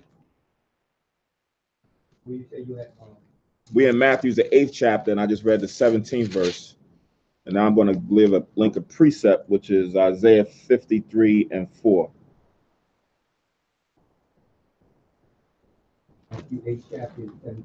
Right, we're doing the 18th, the whole 8th chapter for the service, but right now we just have the 17th verse. So in Isaiah 53 and 4, it says, surely he hath borne our griefs, speaking about Yahushua, right? So when it talks about himself took our infirmities and bare our sickness, this is what it's going to allude to in this verse. Surely he hath borne our griefs and carried our sorrows. Yet we did esteem him stricken, smitten of Yahweh, and afflicted, right? So here it is. On one hand, he's doing all of these great things for the believers of Israel. But then on the other hand, he's viewed as another way. He's viewed as, you know, someone who is being rejected and someone who is not who he say he is. He's an imposter. He's a blasphemer, so forth and so on. But he's the one that's coming to bear our griefs and carry our sorrows, right? All of those sins and transgressions that we've done, he put it on his back, put it on his shoulders, and carried that to the cross. All right. So that's Isaiah 53 and verse 4. Now we'll go back to Matthew chapter 8, and now we have verse 18 Isaiah 53 and 4. When I finish, I'll probably gonna do it.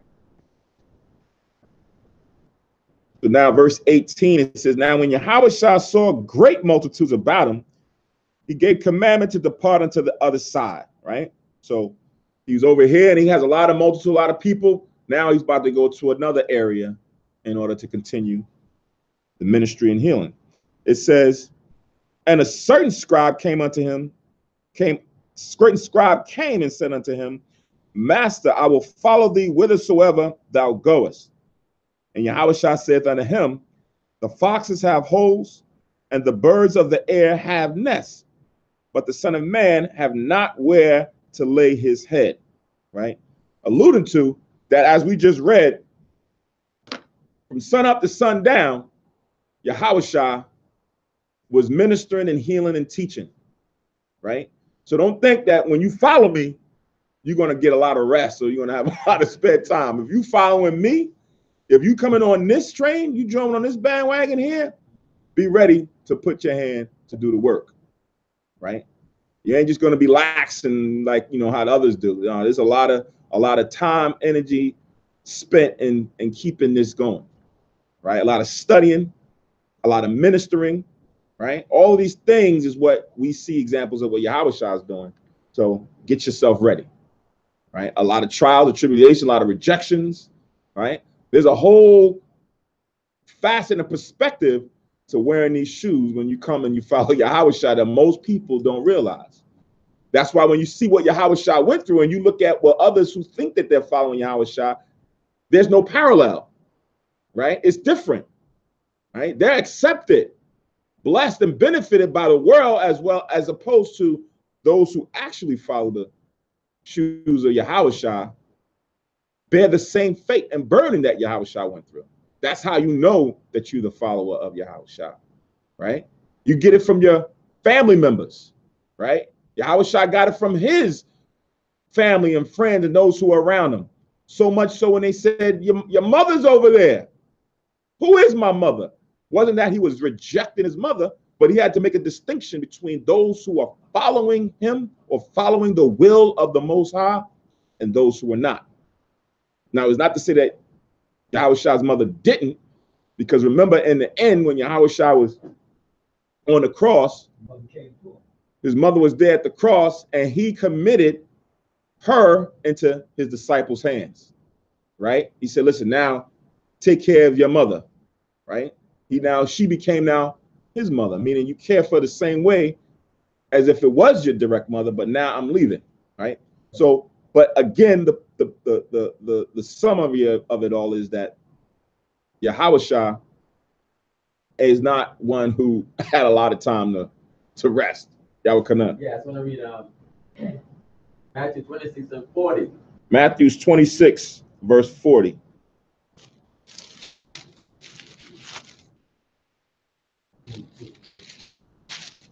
Yeah, Matthew 26, verse 40. And he cometh unto the disciples and findeth them asleep, and said unto Peter, what, could ye not watch with me 1 hour? So he was up, and the disciples, they were sleeping. Mm-hmm. They were tired, Right. Sometimes when you get tired, you lose what? You close your eyes, you lose sight. You figure you lose sight of what's going on around you. Yeah, like what you said, it's going to be a lot of work. A lot of work, right? A lot of prophecies being fulfilled that you have to pay attention to, right? Remember, we're the children of the day, not the children of the night. That day shouldn't take us like a thief, right? We should be alert and aware, right? But with that comes,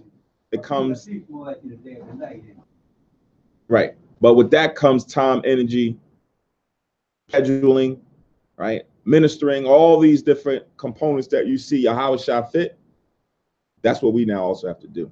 Feeding spiritually and carnally, right? He spiritually fed the people, carnally fed the people, right? Charity work. That's also a component or an aspect of Israel. This wasn't new. It was back in the day as well, and even in the law, right? When we didn't glean the corners, who were we leaving it for? The poor. They didn't have much. Our people, right? You took what you wanted and you went and go and ate, or you went and traded and bartered or sold it for money. But you're not going to do that for the poor. Let them eat, man.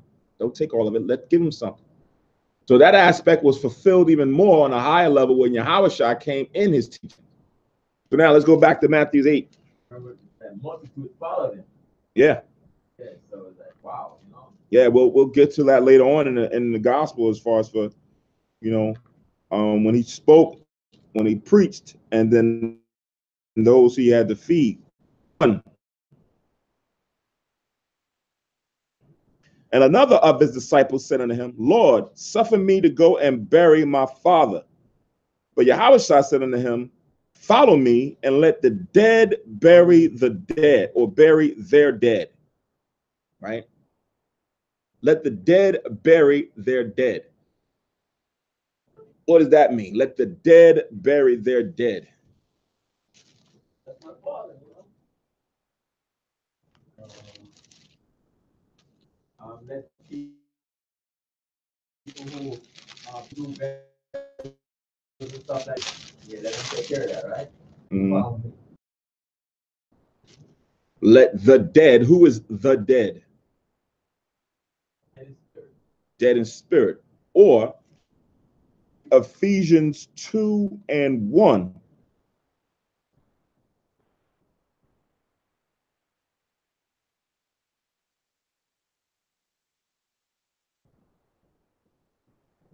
So Ephesians 2:1 says, and you hath he quickened, with the spirit, of course, to awaken you.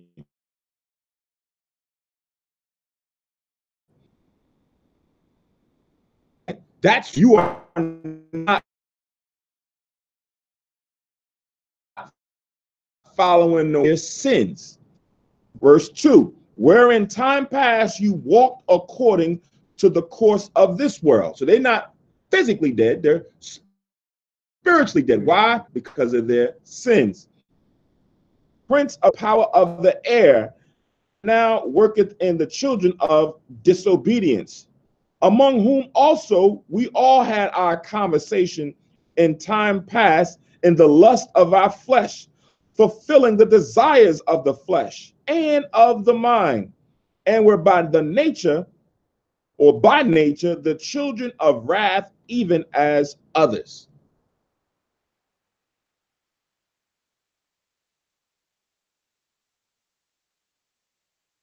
When it's, no, it's not dealing with that. There's a different type of dead. There's a different type of him wanting to go and do something. Now, let's go to the book of Luke. Go to the book of Luke, the 9th chapter.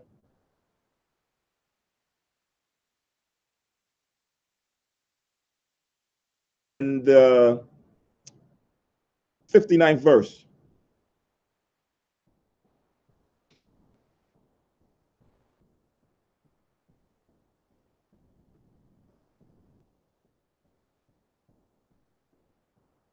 It says, and he said unto another, follow me, right? So here's another same situation where he's speaking to someone and he says, follow him. And now when we read it, who is a disciple of Yahushua. That's what we just read in 21. It says, and another of his disciples said unto him, Lord, suffer me first to go and bury. So here's the thing. It says, and he said unto another, follow me. But he said, Lord, suffer me first to go and bury my father. To him, let the dead bury their dead. but go thou and preach the kingdom of Yahweh, or the Most High God. Right? Let those who are stuck in their ways, let them deal with that stuff. Right? Let them be caught up in those types of things that we just read in Ephesians. You have to now go and preach. Right? Reading on, it doesn't stop there. It says, verse 61, and another also said, Lord, I will follow thee, but let me first go bid them farewell, which are at home at my house. So he's like, listen, I'm gonna roll with you, Yahushua, but I got some other things to tend to back here. Right? Verse 62, and Yahushua said unto him, no man having put his hand to the plow and looking back is fit for the kingdom of the Most High. Right? Because what happens, remember, Lot's wife, what happened? When she was supposed to be looking this way and going in this direction, what happened? She turned back because she had things there that she had compassion on, that she cared for. Not my city, not my friends, not this. And she was disobedient because she was told by the angels and husband to go this way and don't look back. Oh, okay. Right? Don't have cares for these types of things. Don't be a person who now has given up the cares of the world, but then you kind of have a draw to pull you back. And you now are making time to go entertain those things. Yahushua says, you can't now start to do this work as a disciple, but then get pulled back or called back to want to go and do those things. Their judgment and their faith is coming. You got to go and minister. You have to go and preach the gospel. You probably said, look, I had more in the world before the truth. Right. You know, came to the truth and I lost all this stuff. I had more out there, you know. Right. That's Luke 9, verses 59 to 62. 59 to 62, which links with what we just read here in Matthew's 8 and 22. Yeah, Matthew 8 and 22. No, that's where we're at. Oh, okay. I know. Yeah. Luke is the precept to go with it. Precept, yeah.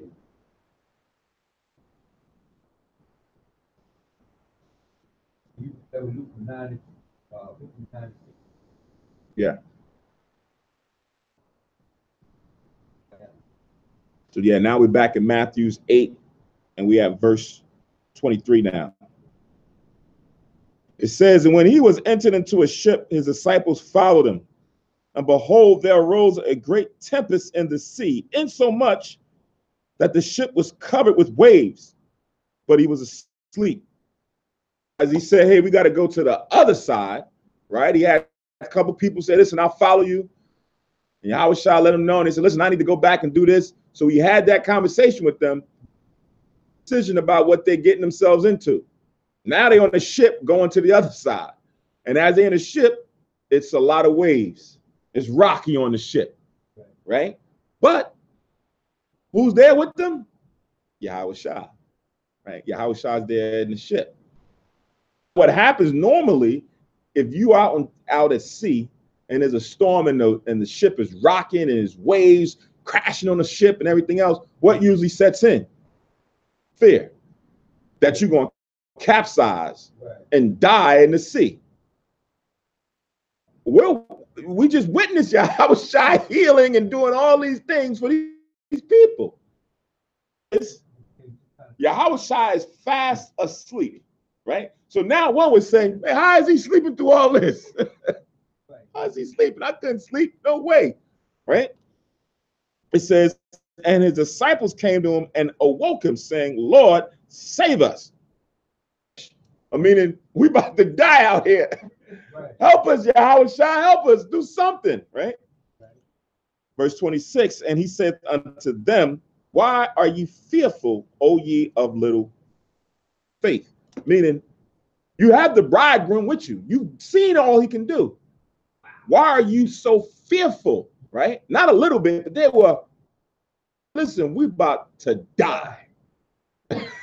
We're going to perish out here in this sea outside unless you do something. Right? Instead, they just should have just had the trust and faith that Yahweh was going to always be able to take care of them. Right? So, in learning the lesson from us, because sometimes when you're doing or you're rolling with the Most High and Yahweh into certain circumstances or certain events and things that you may fall yourself victim in, it may appear that, I don't know if I'm going to get out of this. This might be my last hoorah. And where you lose sight of everything. Exactly. A lot of times when people, when fear comes in, this type of fear is not the fear that you read when you read the scriptures about fearing the Most High. That's respecting or reverencing the Most High. This type of fear is when you lose comfort and hope, right? You now like one person who now doesn't have that same faith anymore. We read this in the Apocrypha. Read this in the Apocrypha. I think it's Wisdom of Solomon. Wisdom of Solomon, chapter 17 and 12.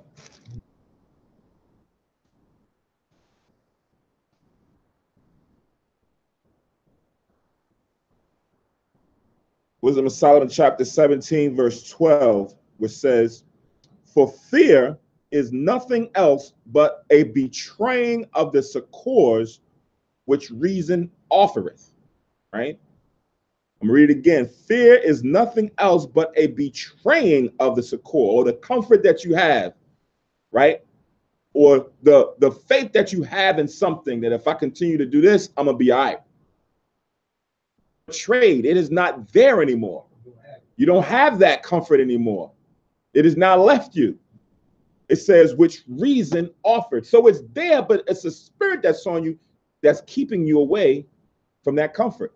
It's causing you to lose sight of what is there, right? So when you read this in Wisdom of Solomon, this goes into the time when we was coming out of Egypt, right before we came out of Egypt, and how the Most High had all different kind of spirits and things running around, and they gave the illusion to these Egyptians and the heathen that it's certain things that's there about to kill them. So much so when you read the story, they became a trap and a snare unto themselves because their imagination just ran wild, right? It wasn't even certain things did. They just imagined and thought of the worst things. Oh, okay. And then that's what caused them to even become more in a treacherous situation. Okay. So it's the same thing with us, where we have to remain vigilant even against in the sight of adversity as best we can. Are we going to be 100%? Are we going to just walk in there chest forward and like, oh, I made nothing? No. If there's 100%, some of us is at 43, needing to get to 45, right? Day by day, you're trying to increase. Remember, Paul says in 1 Corinthians, in 1 Corinthians, the 15th chapter, last verse, that we're supposed to abound, continue abounding, meaning increasing in this truth, in the faith, in the fruits of the Spirit. That way we can now say, hey, I'm better than when I was last year. I've had more understanding than I did last year. I have more patience than I did last year, right? I have more joy now in this truth than I did last year. Because before I was still trying to battle me coming out of the world and Christmas and this and that and everything else. And now I'm having such a good time. Like, these are the things that we're supposed to abound in. Y'all can. Yeah, the thing is that, like, if you're here like any day and you're outside, it's always nice and sunny and everything. But it was like if it's 12 o'clock at midnight and it's a blackout, people start to get fearful and panic. Right. Blackout and it's dark, people think all kind of stuff, all kind of imagination run wild, you know? Right. They get so fearful because we get so fearful. Mm-hmm. Because we don't know what to do. We can't see like way out there or something. It's so black out there. Right. Exactly. So let's go back to Matthew 8 and 26 again. It says, and he said unto them, why are ye fearful? O ye of little faith? Then he arose and rebuked the winds and the sea, and there was a great calm. Right? So again, these are not just anybody. These are his disciples that were fearful, thinking that they're about to die.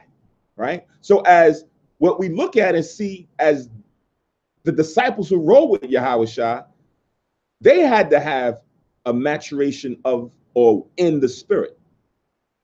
Meaning, you see, at one point when they first came in, they had to learn a lot of things along the way themselves. Right? Remember when the disciples, Yahushua told them when they were trying to heal a certain individual, he says, "This kind come not but by fasting," because they was trying, and it didn't work. Yeah, you got to go. You want to deal with this?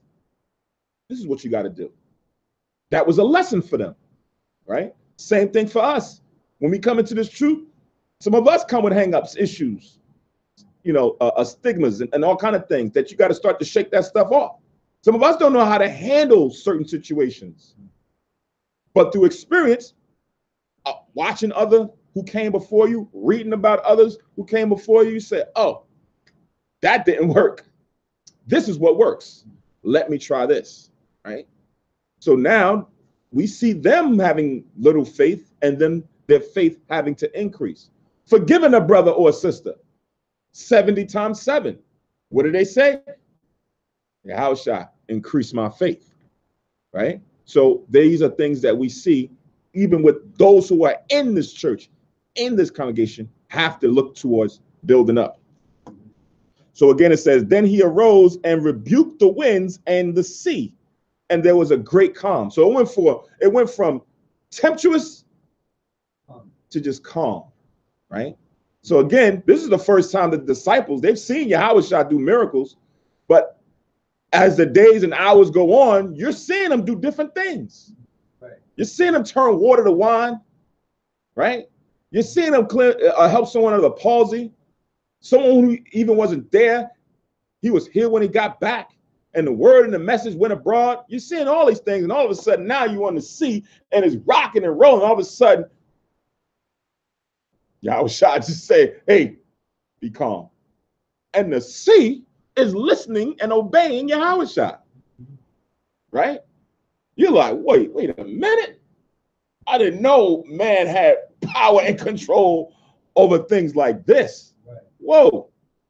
It says in verse 27, but the men marveled, saying, what manner of man is this, that even the winds and the sea obey him? Right? Yes. Elisha, Moses. I think it was Moses. It was I think during wasn't it also during Joshua's time? Or was it just Elisha? I think it was also Joshua's. Yeah, I know it was Elijah. I think it's three times that it happened. I want to say Moses during Joshua's time and Elijah. I don't have my other thing here to confirm.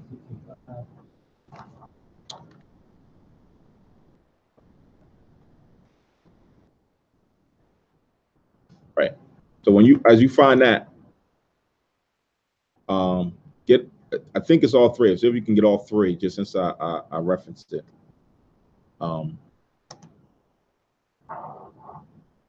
then you can provide that later.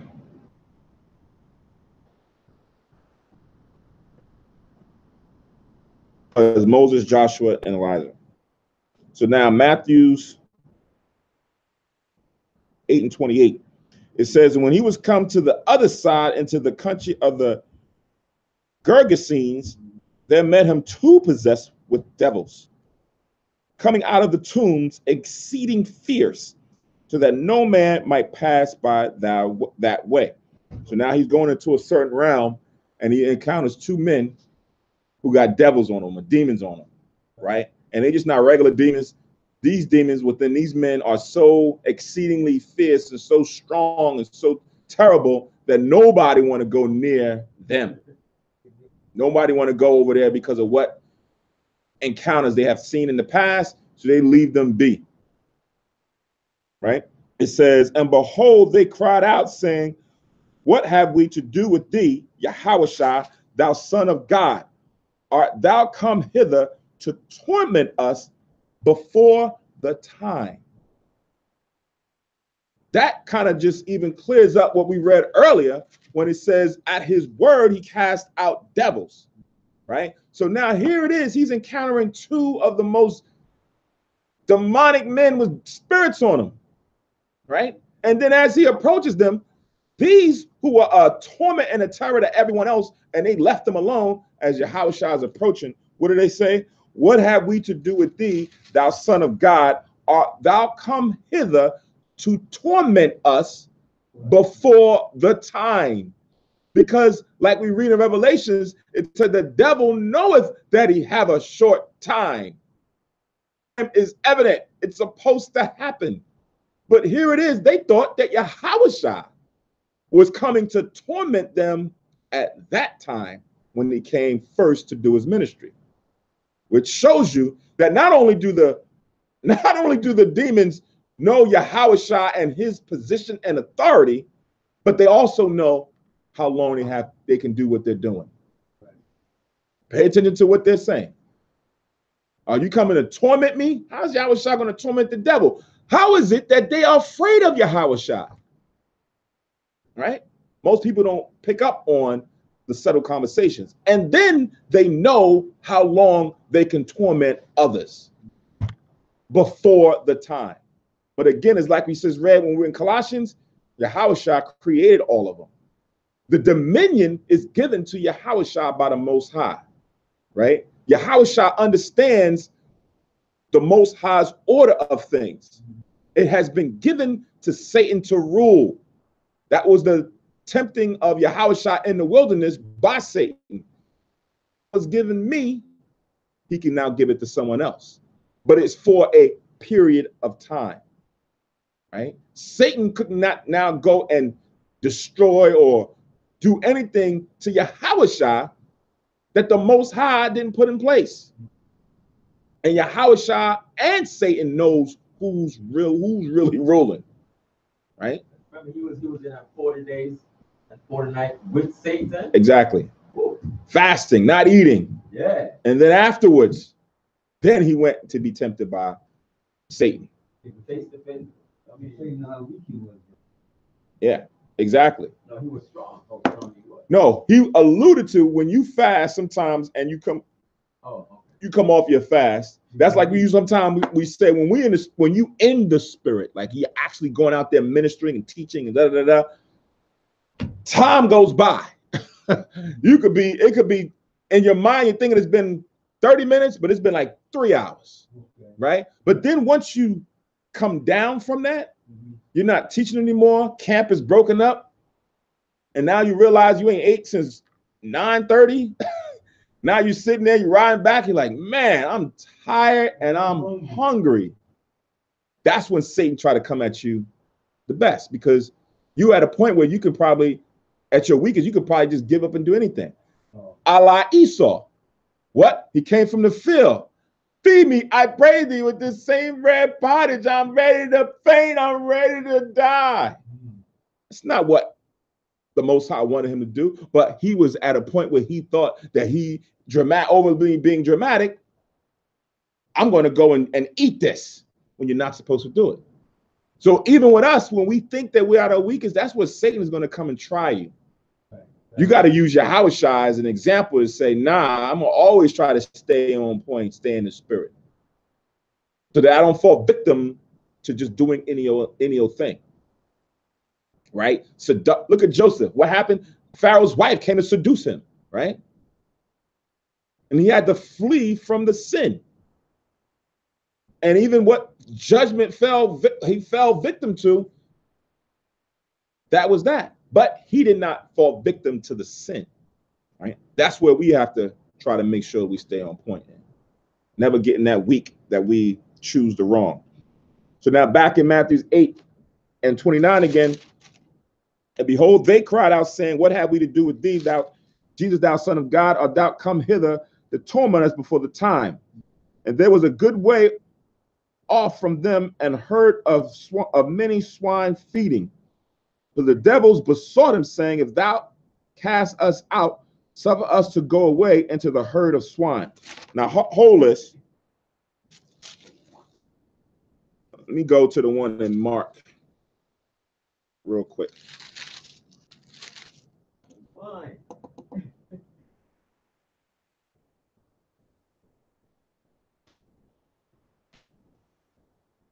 I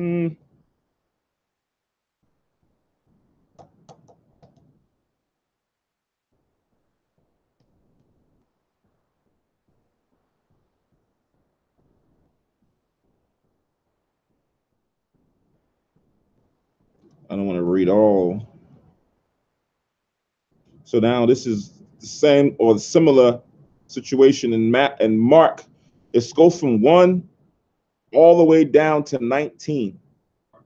Mark 5, 1 down to 19. But I'm going to start at verse 7. Yeah, 5, 1 to 19 in the book of Mark.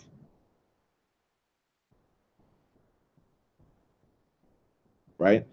So now I'm going here to give perspective on how these spirits work, right?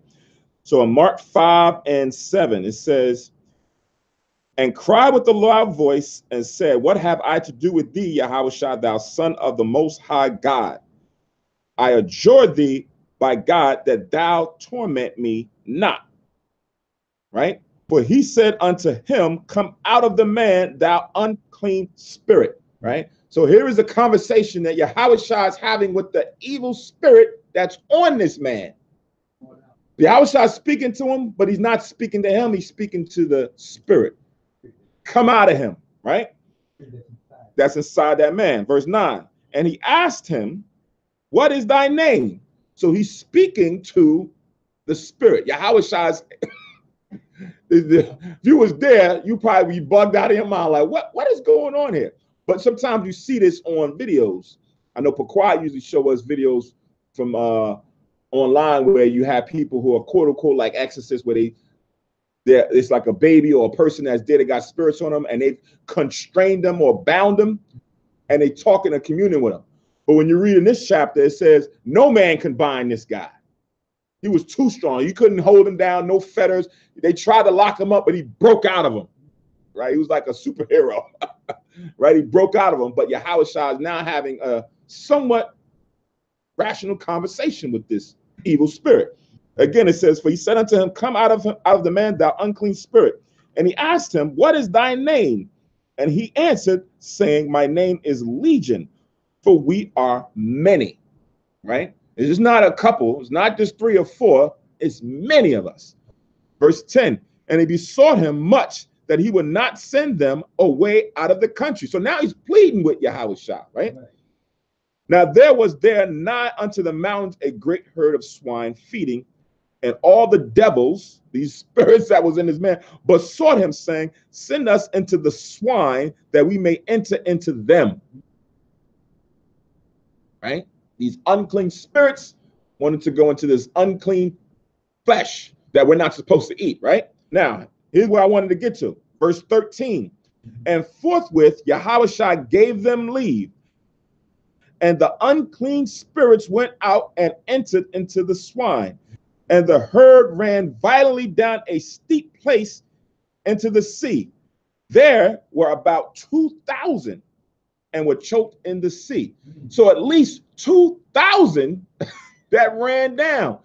So imagine these different amount of evil spirits that entered into these swine that went down and died in the sea. Right. This is one man. I remember they said, as you read the chapter, no man could bind him. Right? There's another chapter, I can't remember off the top of my head, where it talks about when you come into a righteous state, you clean your house. Right? When you clean your spirit up, it's clean and is empty. And the unclean spirit that was in there comes back, wanting to come back and enter into this body, and it recognizes that, uh-oh, something going on here. This guy done tried to clean himself up. Talks about him going, they go back and get many more spirits to try to come back into this body, right? So it's letting you know that when you're dealing with an evil spirit, it's just not an evil spirit. There's a lot of evil spirits that come and go because one transgression or one sin or one wicked deed leads to another. Yeah, so you're going to have spirits that's going to be coming and entering into your body, causing you to do different things that it should not be. So that's why when you read about him or the other person that we read about in Matthew 8, it's just more than one. Are you coming to torment us? Right? Us, plural. Send us into that herd of swine. 2,000 swines that went down. That's a lot. A lot of different things going on with different people that you don't realize what's happening behind the unseen eye. Right? You can't see the spirits going in and out of them, but you can see the effect of what's going on with that individual, that they're not following the right way. Hold on, y'all come first and then the thought. I mean, the swine is an animal that we use for a certain purpose. Right. You know, garbage and so on and so forth. But we were, we use them, but as righteous Israelites who know the law, no, we're not going to eat them. Because see that they eat slop and all the garbage that they eat. Right. So he was like, he was leading them, feeding them, Right. They probably even went about the city just eating garbage. Right. That's what they do. That's why I said everything has been created for the purpose of the Most High. But now as I continue on in verse 14, it says, and they that fed the swine fled. So now they had witnesses there that was as checking out what's going on, but they now seeing these evil spirits go into that swine. The swine ran down and died in the sea. Right? It says, and told it in the city and in the country. And they went out to see what it was that was done. So now they're now telling the story of what happened. Remember that guy who used to be all crazy, bugged out, and no one could control him? This man came and had a conversation with him and took the spirits out, and he threw it into my swine. Right? And they all went and fled off the cliff and down into the sea. Right? Yeah. So they're telling those in the city, they're telling those in the country. Right? So now the people are going to do what? Come to check it out. So it says, and they come to Yahushua and see him that was possessed with the devil, and had the legion sitting and clothed and in his right mind, and they were afraid. So now it lets you know that everybody's coming over there to check him out, and they seeing that brother sitting there, clothed, and it says in his right mind, because of course when you got the devil on you, you're not in your right mind. You don't know no better, right? One would say, like Peter. When Peter came and tried to stop Yahushua from going forth what he had to do, Yahushua told Peter, get thee behind me, Satan. So he's speaking to the evil spirit that's on Peter to get out of Peter. Because right now, Peter, you're not in your right mind, because this is ordained by the Most High. I got to go through this. You can't hinder the will of the Most High. You're not thinking straight.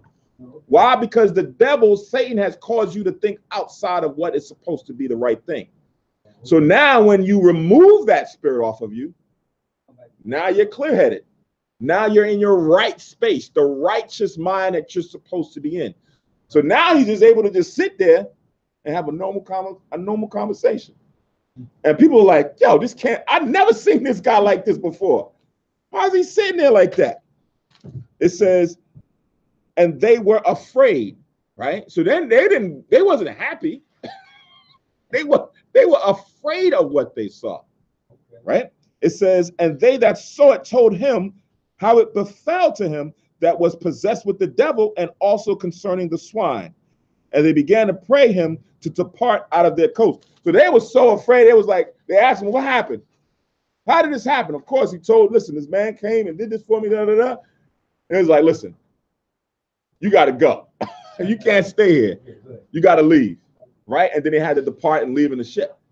But again, now coming back to Matthew 8, This is almost the same thing as far as for these devils being commanded to come out of the man by Yahushua and also entering into this swine, right? It says back in Matthew 8,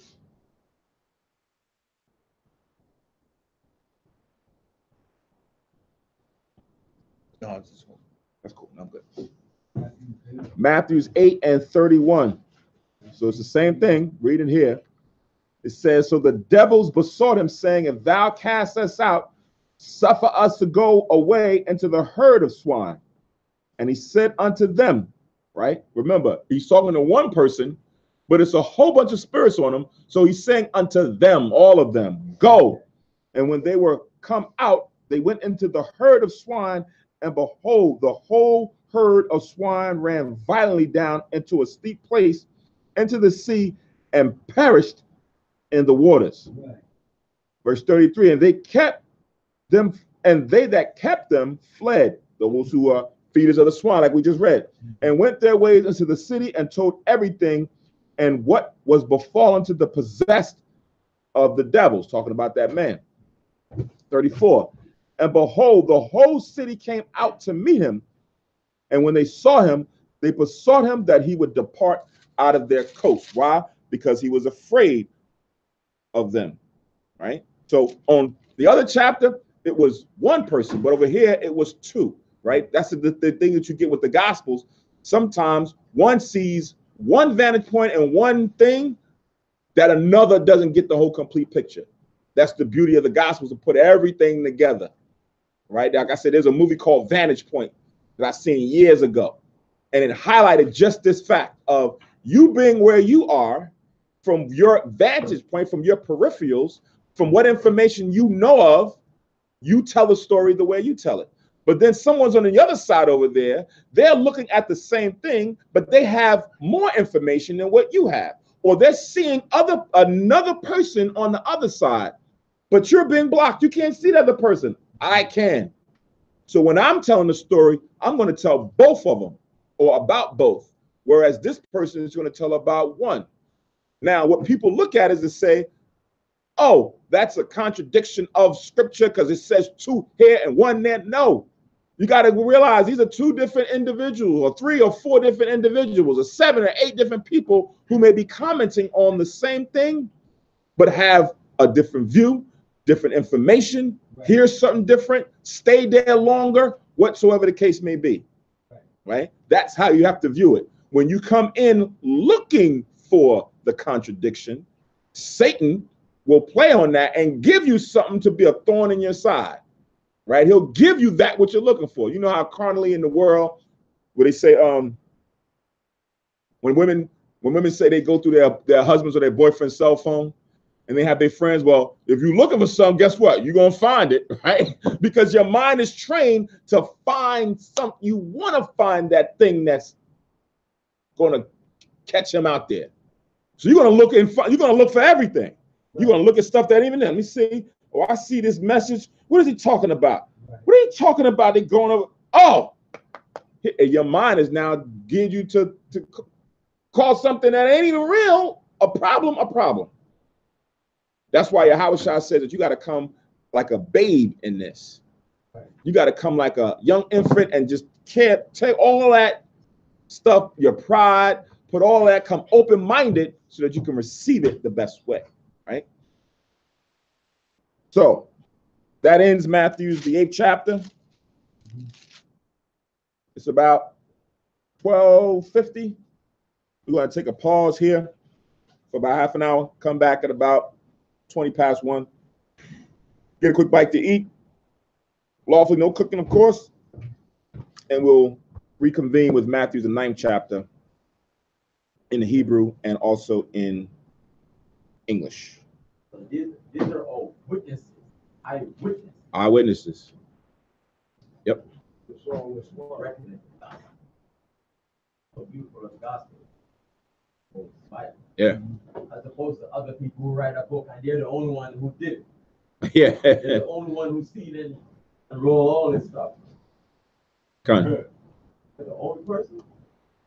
All this great stuff, you're the only person to see all of this stuff.